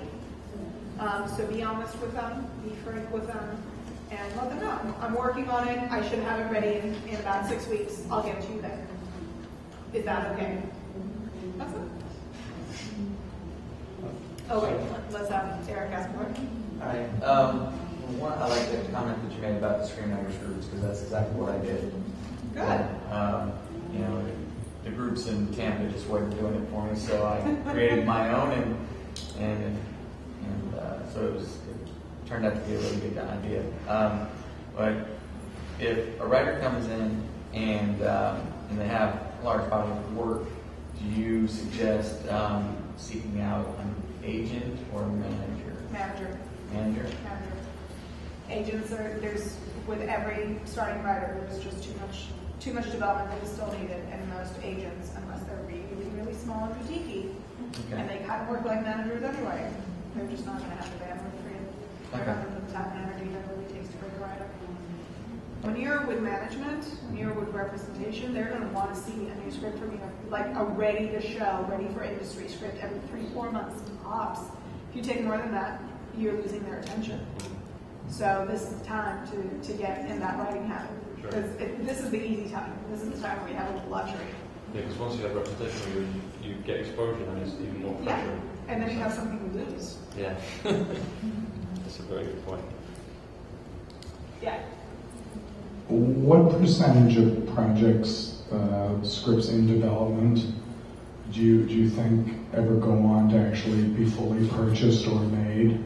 Do you have any idea? Well, percentage of scripts that go on to become produced feature films is 5%. 95% of all scripts purchased never make it to the screen. When you say purchase, is the percentage even lower for scripts optioned? Oh yeah. Okay. Because only a small percentage of script option go on to be produced. Okay, and how often does it work that a script that's been optioned then gets fully bought? I don't know Whatever the terminology is. I don't know the complete percentage. I'll give you a guess. I think it's around 8%, but it's a guess. Because, listen, I get to work with writers that I never thought I'd get to work with people that I really respect, and I get to root for people, and I get to help people, and I get to help navigate, and I just think it's a great luxury. And when I meet writers, you know, we know pretty quickly whether or not it's a match. We know pretty quickly whether the writer wants to put in the work or not. We know whether the writer wants to write or wants to be working. Two different things. So, you know, the way that I work, I do an intake session that can happen in person if you're local, or it can happen over Skype or over the phone. So I have clients in the UK and Germany and Australia and Italy. And we'll talk and talk about where do you want to go? How do I see trying to get you there? Working together, putting together some plans, and then developing from there. Most of my clients I work with on a recurring basis. I would say about 60% of my clients we decide to move on together. I consider my job just the great, other than my kids and my husband, the great gift of my life. I just consider it a huge luxury. I came from a corporate job where I worked with writers, but I didn't get to do this all day, every day, and now I do. So, you know, I love it and I'm grateful, and I am taking on new clients because of it. I hear sometimes that's a bit old hat. People don't like that. I want to know your opinion. The only time that I advocated, the reason I generally don't advocate it, let's start there. So if you tell somebody it's Pulp Fiction meets American Beauty, first of all, you're comparing a script, which is a blueprint, which capitalizes on people's imagination, to completed work that is on its feet and complete. Secondly, that completed work is considered such high standards, a script can rarely meet that. Sure, okay. A script that is just a blueprint and is left for interpretation can rarely meet it. The only time that I highly recommend it is when you are utilizing tone. You know, Gladiator in Zombieland. Okay, sure. Because you could say that that's a way of describing saying but different. You're saying it's like these two films. Yeah. No, I mean, but you have to be But you just have to make sure that you're not, you know, somebody sent me once a script and said it's the new American Beauty. Oh, yeah, And I love American Beauty. Yeah. And I read, all I kept thinking as I read the script was, it's not American Beauty. I would have probably read it quite differently, and probably would have been more positive about the script if I wasn't constantly comparing it to a movie that had a profound emotional effect on me. The writer had no way of knowing it. I mean, it's American Beauty, so really, do the math. But it's still, I think you're pitting yourself against something that most people can't win.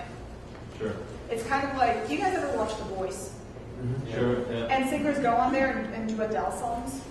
And every time they're like, oh my God, you did an Adele song. How could you do that? It's good, but it's not Adele. Yeah. It's the same thing with movies, and you don't know who has the personal association with what movie. So only if you have to, and specifically to describe a world that you're going into, to present an interesting mashup that hasn't been done, that's when you go there. Otherwise, take a step back. The one thing that I'll say to you guys, anytime that I come in contact with writers, I get a little proprietary to you guys. I want to see you succeed. So if questions come up for you after this, email me. That's what I'm here for.